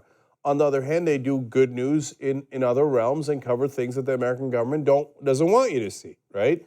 And BBC, you could label them propaganda. They're owned by the British government, right? But we don't call them propaganda. And does the BBC constantly tear into British imperialism, et cetera? No, they tweak it. Mick resistance, if you will, right? CNN is owned by giant multinational corporations that have their own agenda. I could argue that's propaganda for Time Warner. I could argue that MSNBC is propaganda for Comcast, which has a more direct effect on our policy issues than maybe even our government, right? Or someone else's government, the Venezuelan government, et cetera. So I totally agree with you on that. And I think that there is fear-mongering going around. And by the way, they also wanted to beat up on Facebook and Google, the traditional television stations and networks. This allowed them to beat up on Facebook and Google. Do I think Pence is a dangerous guy? And is it a big win if Pence is president? Yes, I think he's dangerous. No, I don't think it's a big win if Pence is president. But I don't want to make the same mistake as the other side and say, since I don't agree with those policy positions, I'm going to look the other way. So they say, well, I like Saudi Arabia bombing Yemen, so I'm going to look the other way from Trump's corruption on Saudi Arabia. I don't want to do likewise. So I don't like that they're cracking down on independent media. No one's more affected by that than we are. But because of that, I don't want to look the other way from Trump's corruption on Russia, which I think is enormously real. And which, if you believe money laundering, you think is enormously real. I mean, money laundering is a massive crime.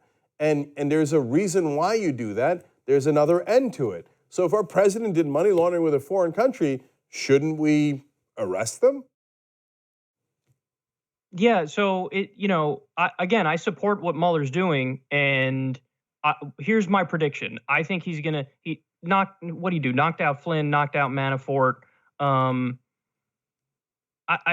He's probably got some tricks up his sleeve, but Cenk, my point is, at the end of the day, you're never going to hear Mueller's getting Trump on treason. Mueller's getting some sort of crime like that. Treason's a loaded word. You could dismiss it. Look, I might get worked up one day and say, well, that sounds like treason. But in terms of convicting him on treason, I agree with you.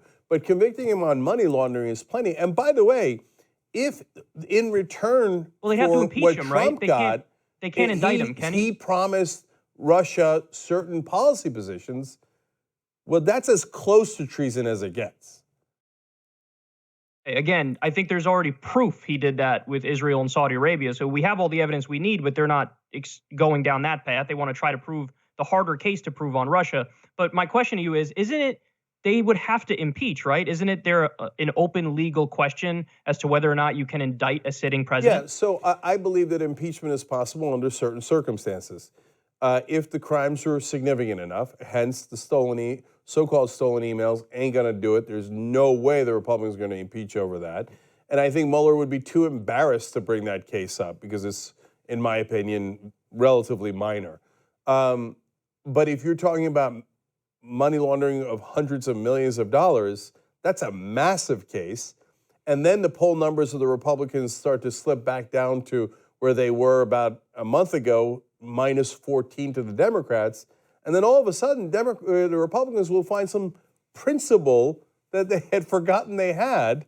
And yes, impeach him if that's the fact scenario.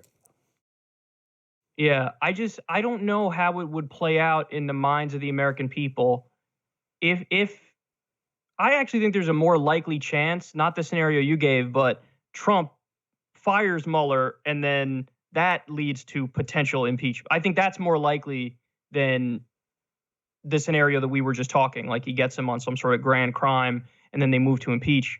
Yeah, I just don't know. And even Kyle, if all that were to unfold, quick? Just one second. Even if all that were to unfold, I don't know politically if that. I think that might actually hurt the Democrats, believe it or not. No, because I don't think so. I mean, okay, if you say so, but I just people care about putting food on the table and paying their light bill and focusing on stuff like that. So even if I were to agree with you on all the substance, like I said before, I don't know if the politics of it are going to line up. But Cenk, I hear you. Like Trump is a terrible guy. I know, I understand that you're doing it for principled reasons. And my point is, listen, even if you want to take a principled stand, there's already so much. Like Trump already violated the emoluments clause on day one of his campaign, Cenk. Like the guy, he does business in 12 different countries. Okay. Yeah, right there. I guess this is, I think, where if you tell me that Donald Trump has some kind of business interest in some other country, in multiple countries, okay, I can believe that. If you tell me that there is a conflict of interest between him being president of the United States and his business interests, I can totally believe that. Fair enough. Fair enough. But the conversation that we're stuck on, I'm talking about Democrats, is that Donald Trump worked with Vladimir Putin to hack the election. That's the conversation we're stuck on. Cenk Uygur has blown past that one and just said, no, look, I think there's shady business in regards to Russia, and I think Donald Trump is a problem with that. Cal, his point is, yes, but you never say anything about the other nations. Why are you so focused on Russia, but you're not focused on the other nations? Saudi Arabia, Israel, and the conversation that we're having is about Russia. You can demonstrate it in the other cases. In Russia's case, it's one thing if Mueller brings this up. It's one thing if Mueller finds something to get Donald Trump on. Okay, you found something to get the president on, starting at the basis of this idea of Russia that you never established. My reasoning earlier for saying that Donald Trump should not testify to Mueller is not because of Donald Trump. When Bill Clinton testified in his allegation of Whitewater thing, they used a blowjob to go after Bill Clinton and impeach Bill Clinton. If you can impeach a president on some kind of extramarital affair, what else could you get a president on? Meaning, they've started this investigation on this idea of Trump and Russia. What would they find in order to get him with? Now, if you find something to get Donald Trump with, Cal's point is, how does that play politically? Does the rest of the public look at this as a witch hunt that you use to go after the president? I can tell you that Trump supporters would not be convinced by any of this. They would look at this and say, you've taken down a president. You've taken down a president with things that are not valid enough to take down a president. You're not going to have legitimacy in the eyes of about 30% of the population. I don't even know if independents would take you as legitimate for doing something like this. Cenk Uygur can have these utopian ideas of, if you attack the Syrian government, even though Russia said we're backing Syria, that somehow an attack on Syria is not an affront to Russia. I don't know why he believes that. He finds this utopian idea that the world is great, unicorns and rainbows, and that the United States attacks on Russia and somehow is not an attack on Russia. Okay. Oh, it was just the other old airplanes that the United States valiantly destroyed. That's not a big deal. That's not a big deal. And Cal Kulinski says, it's kind of making this point that you understand that there are other governments that he's working with. Why just Russia? Why are you so focused on this one particular issue as opposed to the other governments? When my wife and I were driving down the street, this woman was holding up a sign saying, "Don't vote for Obama because Obama is okay for gays." This was a while back. This was the gay marriage thing. Obama's for gay marriage. Don't vote for Obama because Obama's for gay marriage. And I stopped the car, immensely curious about why just this issue? Why just this specific issue? You don't care about unemployment. You don't care about people sleeping on the street. You don't care about war. You don't care about any of this stuff. Gay marriage. Why this specific issue? Of all the issues that you focus on, why this specific issue? I feel kind of the way with this. If you can demonstrate and agree with me that there are multiple governments that have a hand in this, that may potentially have a direct hand in this, why are you so focused on just the red hand, the hand that you believe for the Soviet Union or Russia? And yeah, what does this look like from a political standpoint? If what you're saying is correct, if Mueller takes Trump down, why do you believe that this is going to play for your Democratic Party? It may or may not, but it's not as clear cut as you're trying to make it. Let me finish. He takes money from all different foreign governments, not just Russia.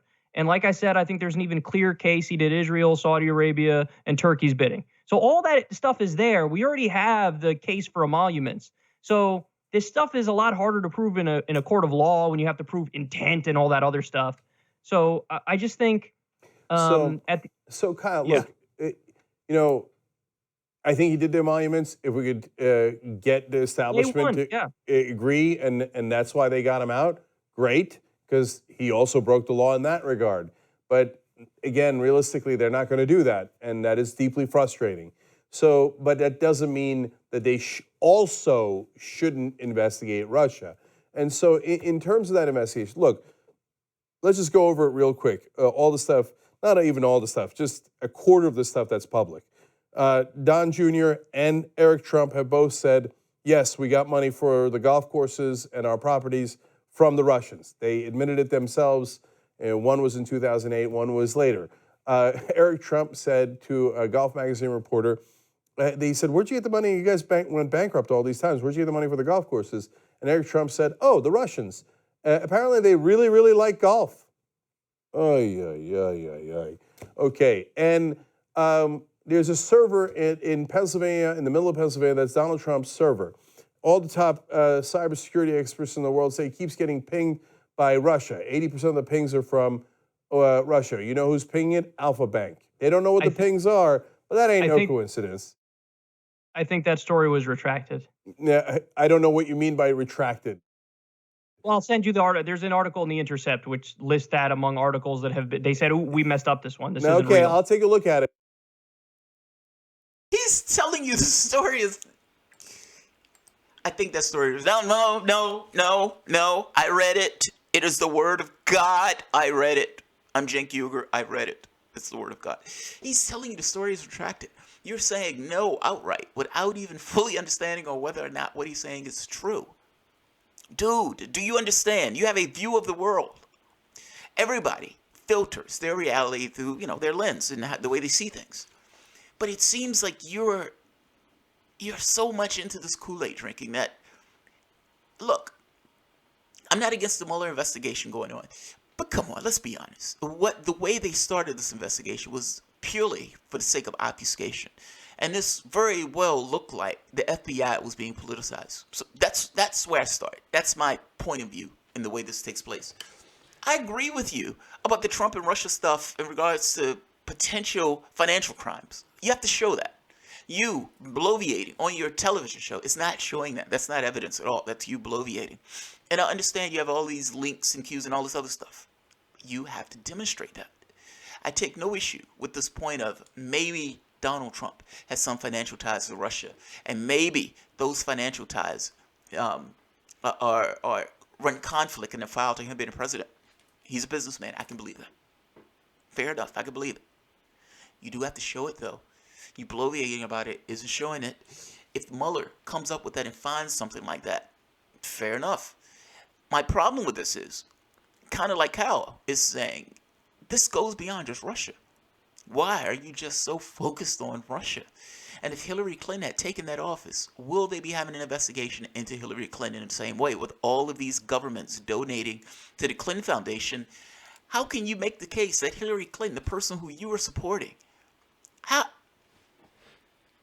you conformed your network to support that woman, and you're now on television arguing that Donald Trump has financial ties with Russia, and because he has financial ties, he may have his hooks in him. At the exact same time, I can have videos showing of Cenk Uygur talking about Hillary Clinton's financial ties with all this stuff going through the Clinton Foundation and these foreign governments having their thumbs and their fingers in Hillary Clinton, the person who you were supporting for president of the United States. Why is there a difference between those things? How is there a difference between those things? If you're saying that you're very concerned that foreign powers are have their fingers in her, if Donald Trump, why are you not just as concerned with foreign powers having their fingers in the person that you yourself are supporting? It's one thing if you're making this argument, you supported Jill Stein, and you're saying, I'm just against all of this money and corruption in general. I'm against it all. I'm against it all. I don't like it all. God damn it, I'm Cenk Uygur. And this, for principle for me, out of principle, I'm not voting for Hillary Clinton because I believe that people have their fingers in her, not in a sexual way, just from a financial way, a dirtier way. Why can your values allow for one, but not allow for the other, meaning Donald Trump? I don't understand how you make this switch, this cognitive dissonance between these two things. I don't understand it. I understand the argument that somebody can make of, this guy's dirty, and I don't want this guy being dirty as president. Agreed. Agreed. Hands down. Agreed. I don't like dirty people being president either. Agreed. I didn't vote for Hillary Clinton for, in many respects, very similar reasons. Very similar reasons. Now, the indignity of the host on the Young Turks that was supporting somebody that was dirty as dirty can be, that he reported on being dirty as dirty can be, is now complaining that even though he supported a person that was dirty and had all these foreign governments with their fingers in her in regards to financial matters, that now that they have another president, Donald Trump, that he did not like, who also has all these foreign governments with their fingers in him, that the fact that these fingers are in him is now an impeachable offense, and he should be dragged out of the office. How are you supporting one, but all of a sudden this bothers you to this degree?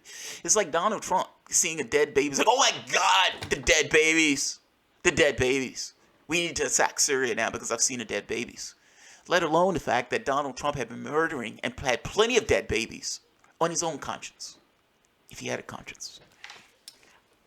I am not against the investigation of Donald Trump. I think it was starting under false pretenses, so I'm sketchy on this, and I think that this thing is obfuscating for larger issues.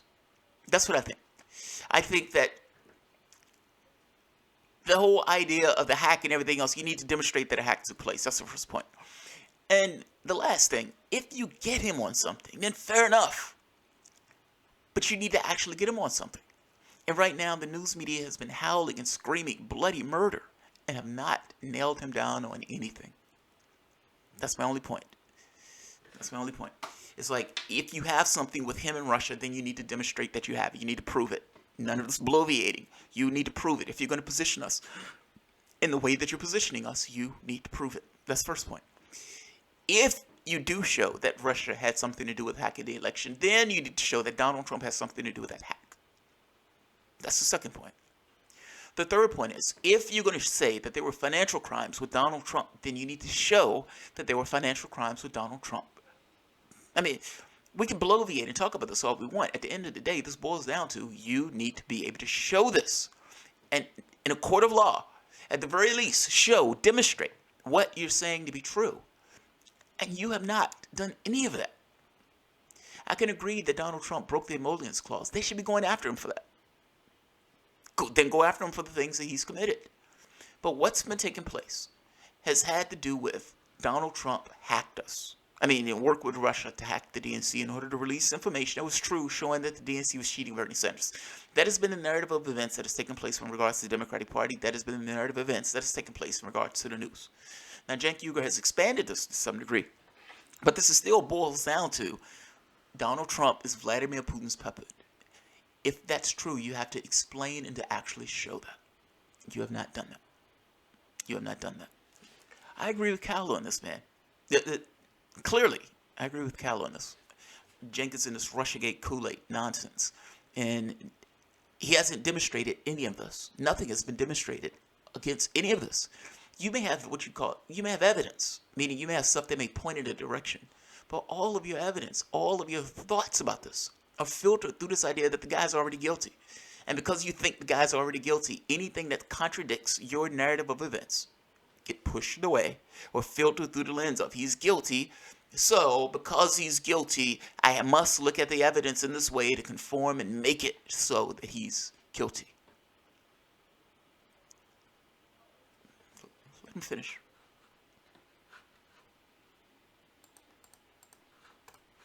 I'll read it. But last I saw, I don't see any reason. They seem to have excellent evidence. The other 18% of the pings, by the way, were coming from the DeVos family, another wild coincidence. And then we know Eric Prince, also from the DeVos family, went to Seychelles and met with the Russians and some Gulf country people in a place where they wouldn't be caught having a secret meeting. Why is Eric Prince going to have a secret meeting with the Russians? Because they don't have a deal? Jake, I think he did money laundering. You're preaching to the choir, and I think it's even worse than what you're laying out because I think he did money laundering for the Russian mafia, which, is arguably even worse than doing it for, I don't know, some government officials. So I think there's enough there.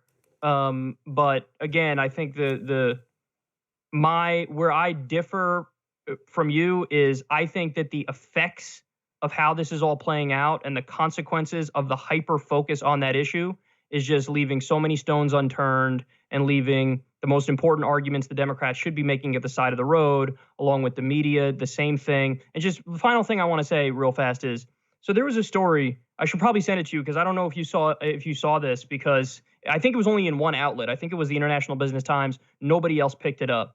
But there was a story that basically proved collusion between Donald Trump and the predatory payday lender industry to the point where they gave him some ridiculous amount of money in a variety of different ways. They gave it to Mick Mulvaney, his head of the Consumer Financial Protection Bureau. They gave it to him at his inauguration. It was some ridiculous. I think it was over $1 million they gave him at his inauguration.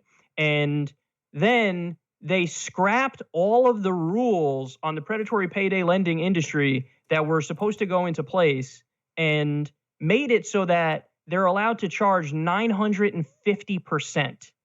And again, we can trace all these lines here to show exactly how corrupt they are and exactly how much they're screwing over regular people. And my concern, Cenk, is nobody's talking about this. And this is the stuff where you hammer him and you can win an election. And I think that it's mostly blowing off steam when we talk about the Russia thing, because there's so much conspiracy mongering over it and leaps of logic that it makes the Democrats look unhinged. Yeah, no. So look, when you say Rachel Maddow shouldn't cover Russia with 53% of her stories, I say, of course, that's wildly. I would hope, yes. Yeah, that's wildly. You cover Russia. Are you shitting me? The degree that TYT. You know what? This is a fucking pit stop, yes, but I kind of want to show something.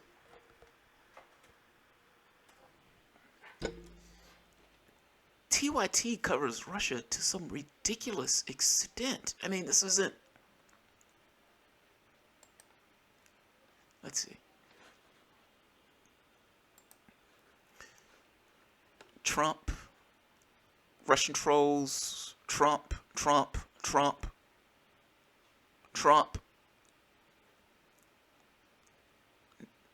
Let's see. Senate spending bill, that's going to include Trump, but spending bill, so let's not include that one. Trump. Who's getting rich off Puerto Rico suffering? This is going to be Trump. Trump. Jesus flu shot. This woman is related to Trump. She's unhinged. Trump. I mean, come on. This is more than 53%. Trump.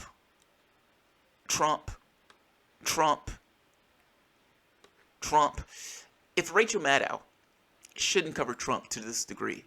Maybe you guys shouldn't either. Maybe you guys shouldn't either. Let's let him finish. They're making their closing remarks. Disproportionate and preposterous, right?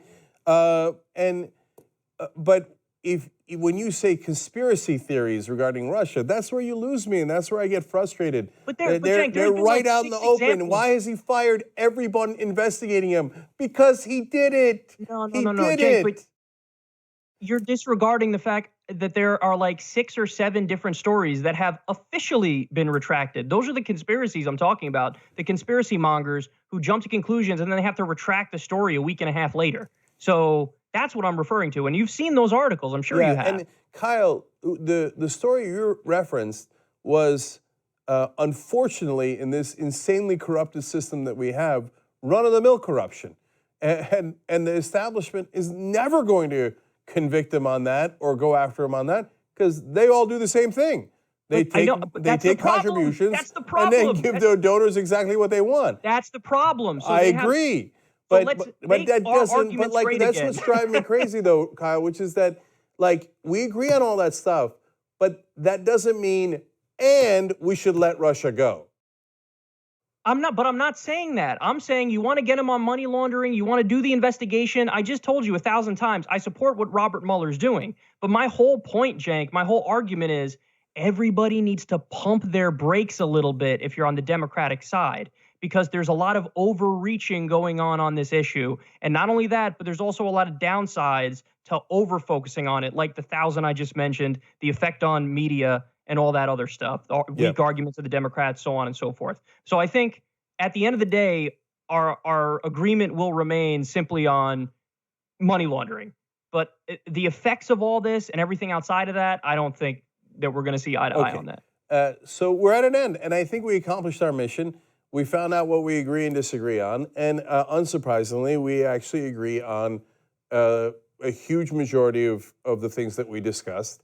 And I think that it is just largely a matter of emphasis as to as to those issues. And I don't agree with mainstream media and their obsessive, nonstop, exclusive coverage of Russia, exclusive of anything else. And I agree totally it's in avoidance of real issues. But I believe we can do real issues and talk about his corruption at the same time. And yes, his corruption is terrible and legion on many fronts, but also on Russia. And I think that if a president did money laundering, that's a massive crime. And especially if he promised the other side something in return, like, for example, not enforcing sanctions. He's continuously missing Cal's point. I mean, continuously. Cal has been pretty clear of, look, why just this? Why just this? If you agree with me that here are the host of other issues, like a host of issues that would show Trump is running afoul of the law, why just this? Now, Uygur's point is, well, I mean, we can't just ignore this one specific issue just because the other 20 issues are being ignored by mainstream media. But yes, that's kind of the point.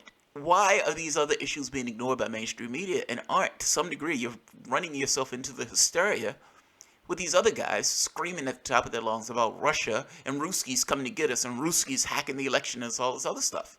I mean, shit, man. Listen to the tenor of the debate itself. I agree. Yeah, I agree with Cal on this. I mean, this is one of those things of where do you put your emphasis? And is your emphasis beneficial to the whole?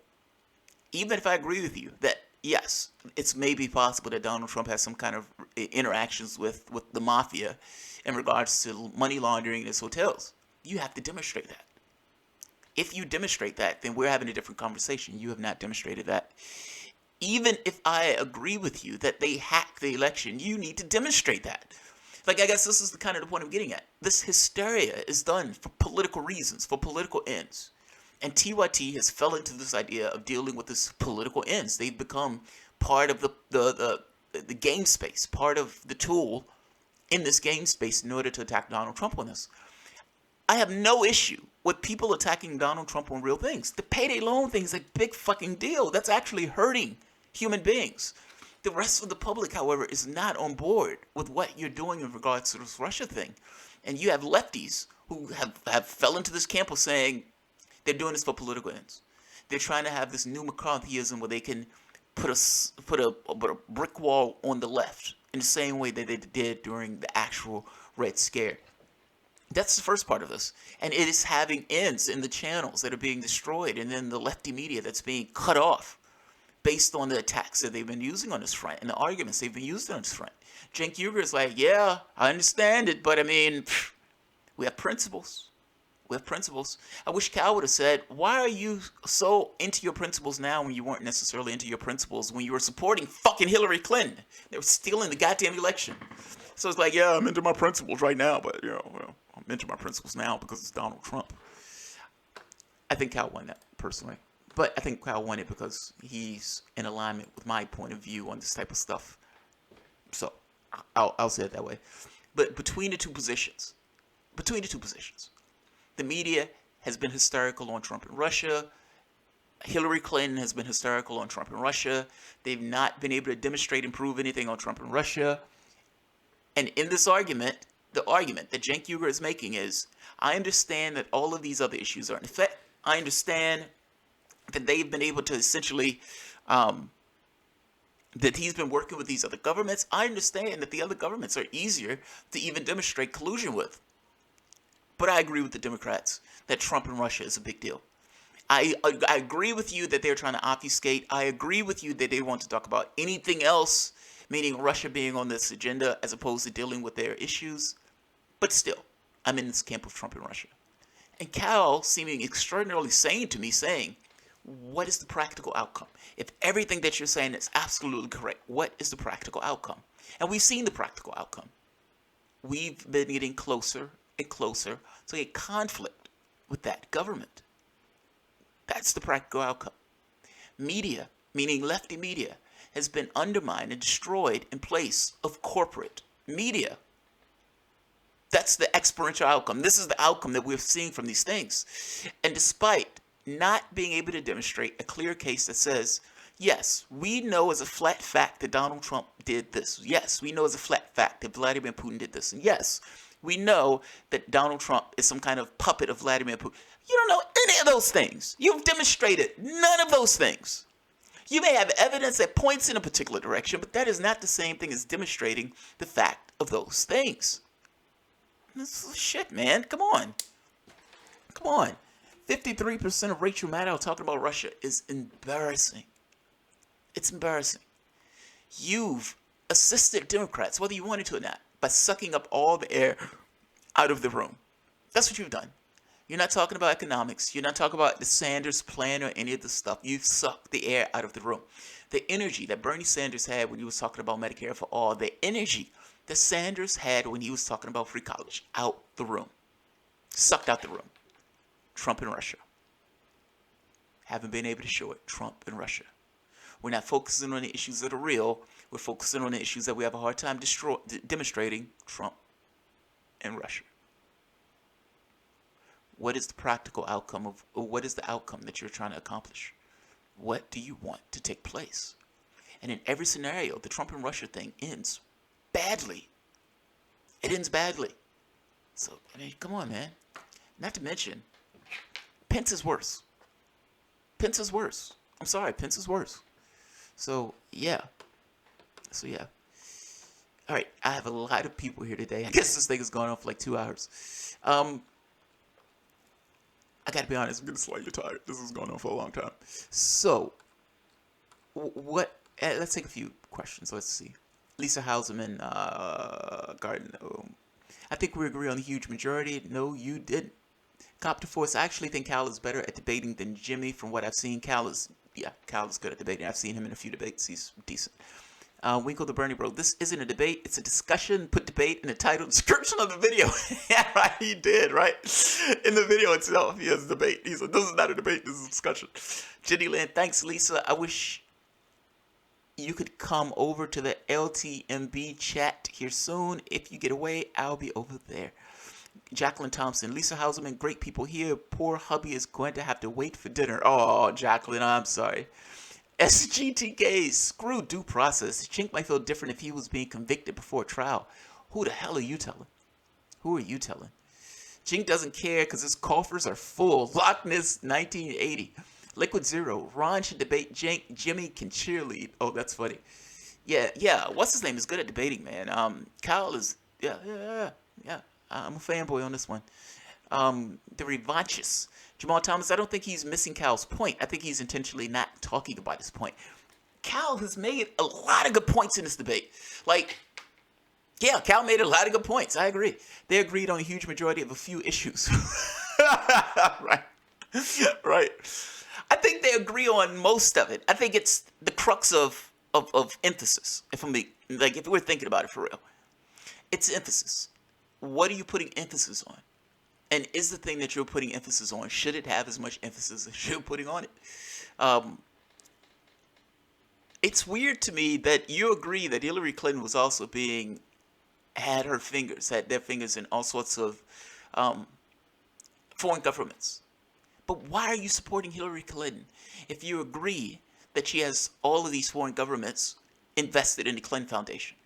How can you say I'm going after Donald Trump on principle when I was okay with letting my principles slide when you were supporting Hillary Clinton? And if it's this thing of values and principles, and I'm not doing this because of principles and everything else, like my principles are keeping me doing this, how can you support Hillary Clinton in this? If you say that you believe Donald Trump is more terrifying, in which case you're supporting Hillary Clinton, fair enough. But wouldn't your principles in that case need to hold sway in the same way that you're saying your principles hold sway in this particular conversation? I'm just unclear on this. That's all. I'm just unclear. What is this? Bob Ramirez says, seriously, Jamal, do a self-help video on curing Trump derangement syndrome, where to get help, etc. Bob Ramirez, thank you, man. I appreciate your super chat. Yeah. I mean, there needs to be a clinic for this stuff. There needs to be a clinic. There needs to be something, man. Because, yeah, Cal was right. I think Cal was right. Steve Benson. I saw Lee Camp 2 weeks ago live. He said anyone working for corporations should steal staplers. Lee Camp is funny. Lee Camp is hilarious. Jeremy Chase. Confirmation bias seems to win every debate. Yeah, it seems that he was completely incapable of understanding Cal's point. Let's see. Jim Hyden, Young Turkeys, Hillary Mouthpiece. Wake up the Burning Bro. The first and last two are really Scott. My mistake, not Kubrick, okay? I don't know what the first part of that was. Gardner is more than emphasis. They argued about core facts, and Cenk can't even avoid using retracted stories. Yeah, that was brutal, right? The story was retracted. No, Cenk, really, the story has been retracted. No. It's like, can you at least listen to him say that the story has been retracted before telling him no? I mean, shit, man. Yeah.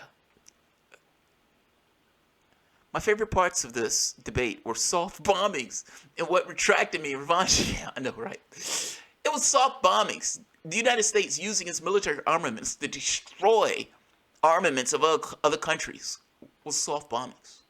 Imagine if that took place here. If the Syrian government bombed anything, bombed a fucking outhouse, what would be the response here? Imagine, like, this is massively utopian. This idea that we can bomb stuff and it's just a soft bombing. Us bombing and murdering, it's just a little murder. Just a little bombing. It's not that big of a deal. That's amazing. Fucking amazing. Full disclosure, I love Jamal UFO shows. Yeah, speaking of UFO shows, and I'll end it on this. Steve Bassett. So I contacted Steve Bassett. Steve Bassett is a lobbyist for opening the files for UFOs. He's the only lobbyist for opening the files for the UFOs. Now, Stephen Greer has done, outings and everything else where he's trying to get all these people testimony who were in either the military, Air Force, these agencies where these people would have had access. But Bassett is literally a lobbyist. He has the Peridium Institute. He has agreed to come on the show. So I'm going to send him another email to follow up to see what time he's going to be available. But supposedly, at the end of February, he's going to be here. So I was fucking ecstatic to hear that news. All right, guys. I'm going to end it here. This has gone for over 2 hours. The debate between Cal and Cenk. I think Cal handed Cenk his ass, even though I think Cenk made a good point. Look, at the end of the day, if you make the point that, do you believe that there's a chance that there's some kind of financial agreement between Trump and elements in the Russian government? I can believe that. So if the main point that you're trying to get at is, do you think this could be possible? The answer to that is yes, I think it could be possible. At which point do we bypass this idea of nailing that down, though? I think all sorts of shit is possible. Don't you have to nail it down? Don't you have to prove it?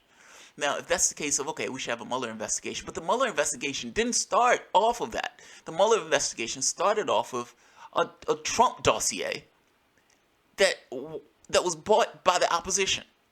Now, shouldn't we at least acknowledge that point?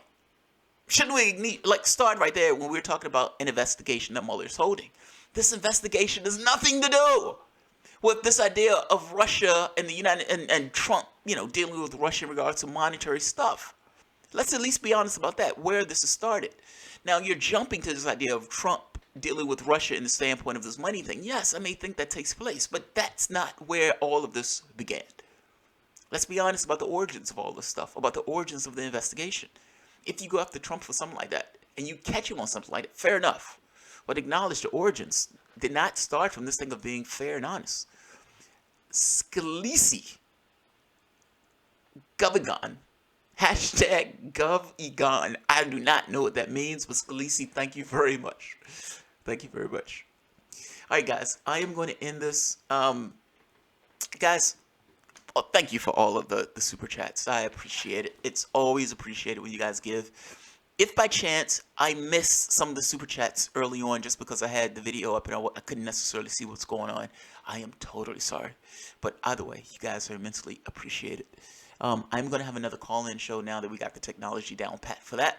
That may not necessarily be today. That may be tomorrow or something like that. But, guys, thank you for your support. It is appreciated. If you enjoy the content, as I always say, feel free to share, like the videos, subscribe to the channel. And, of course, you can always support the channel through Patreon or Super Cash. Thanks, guys.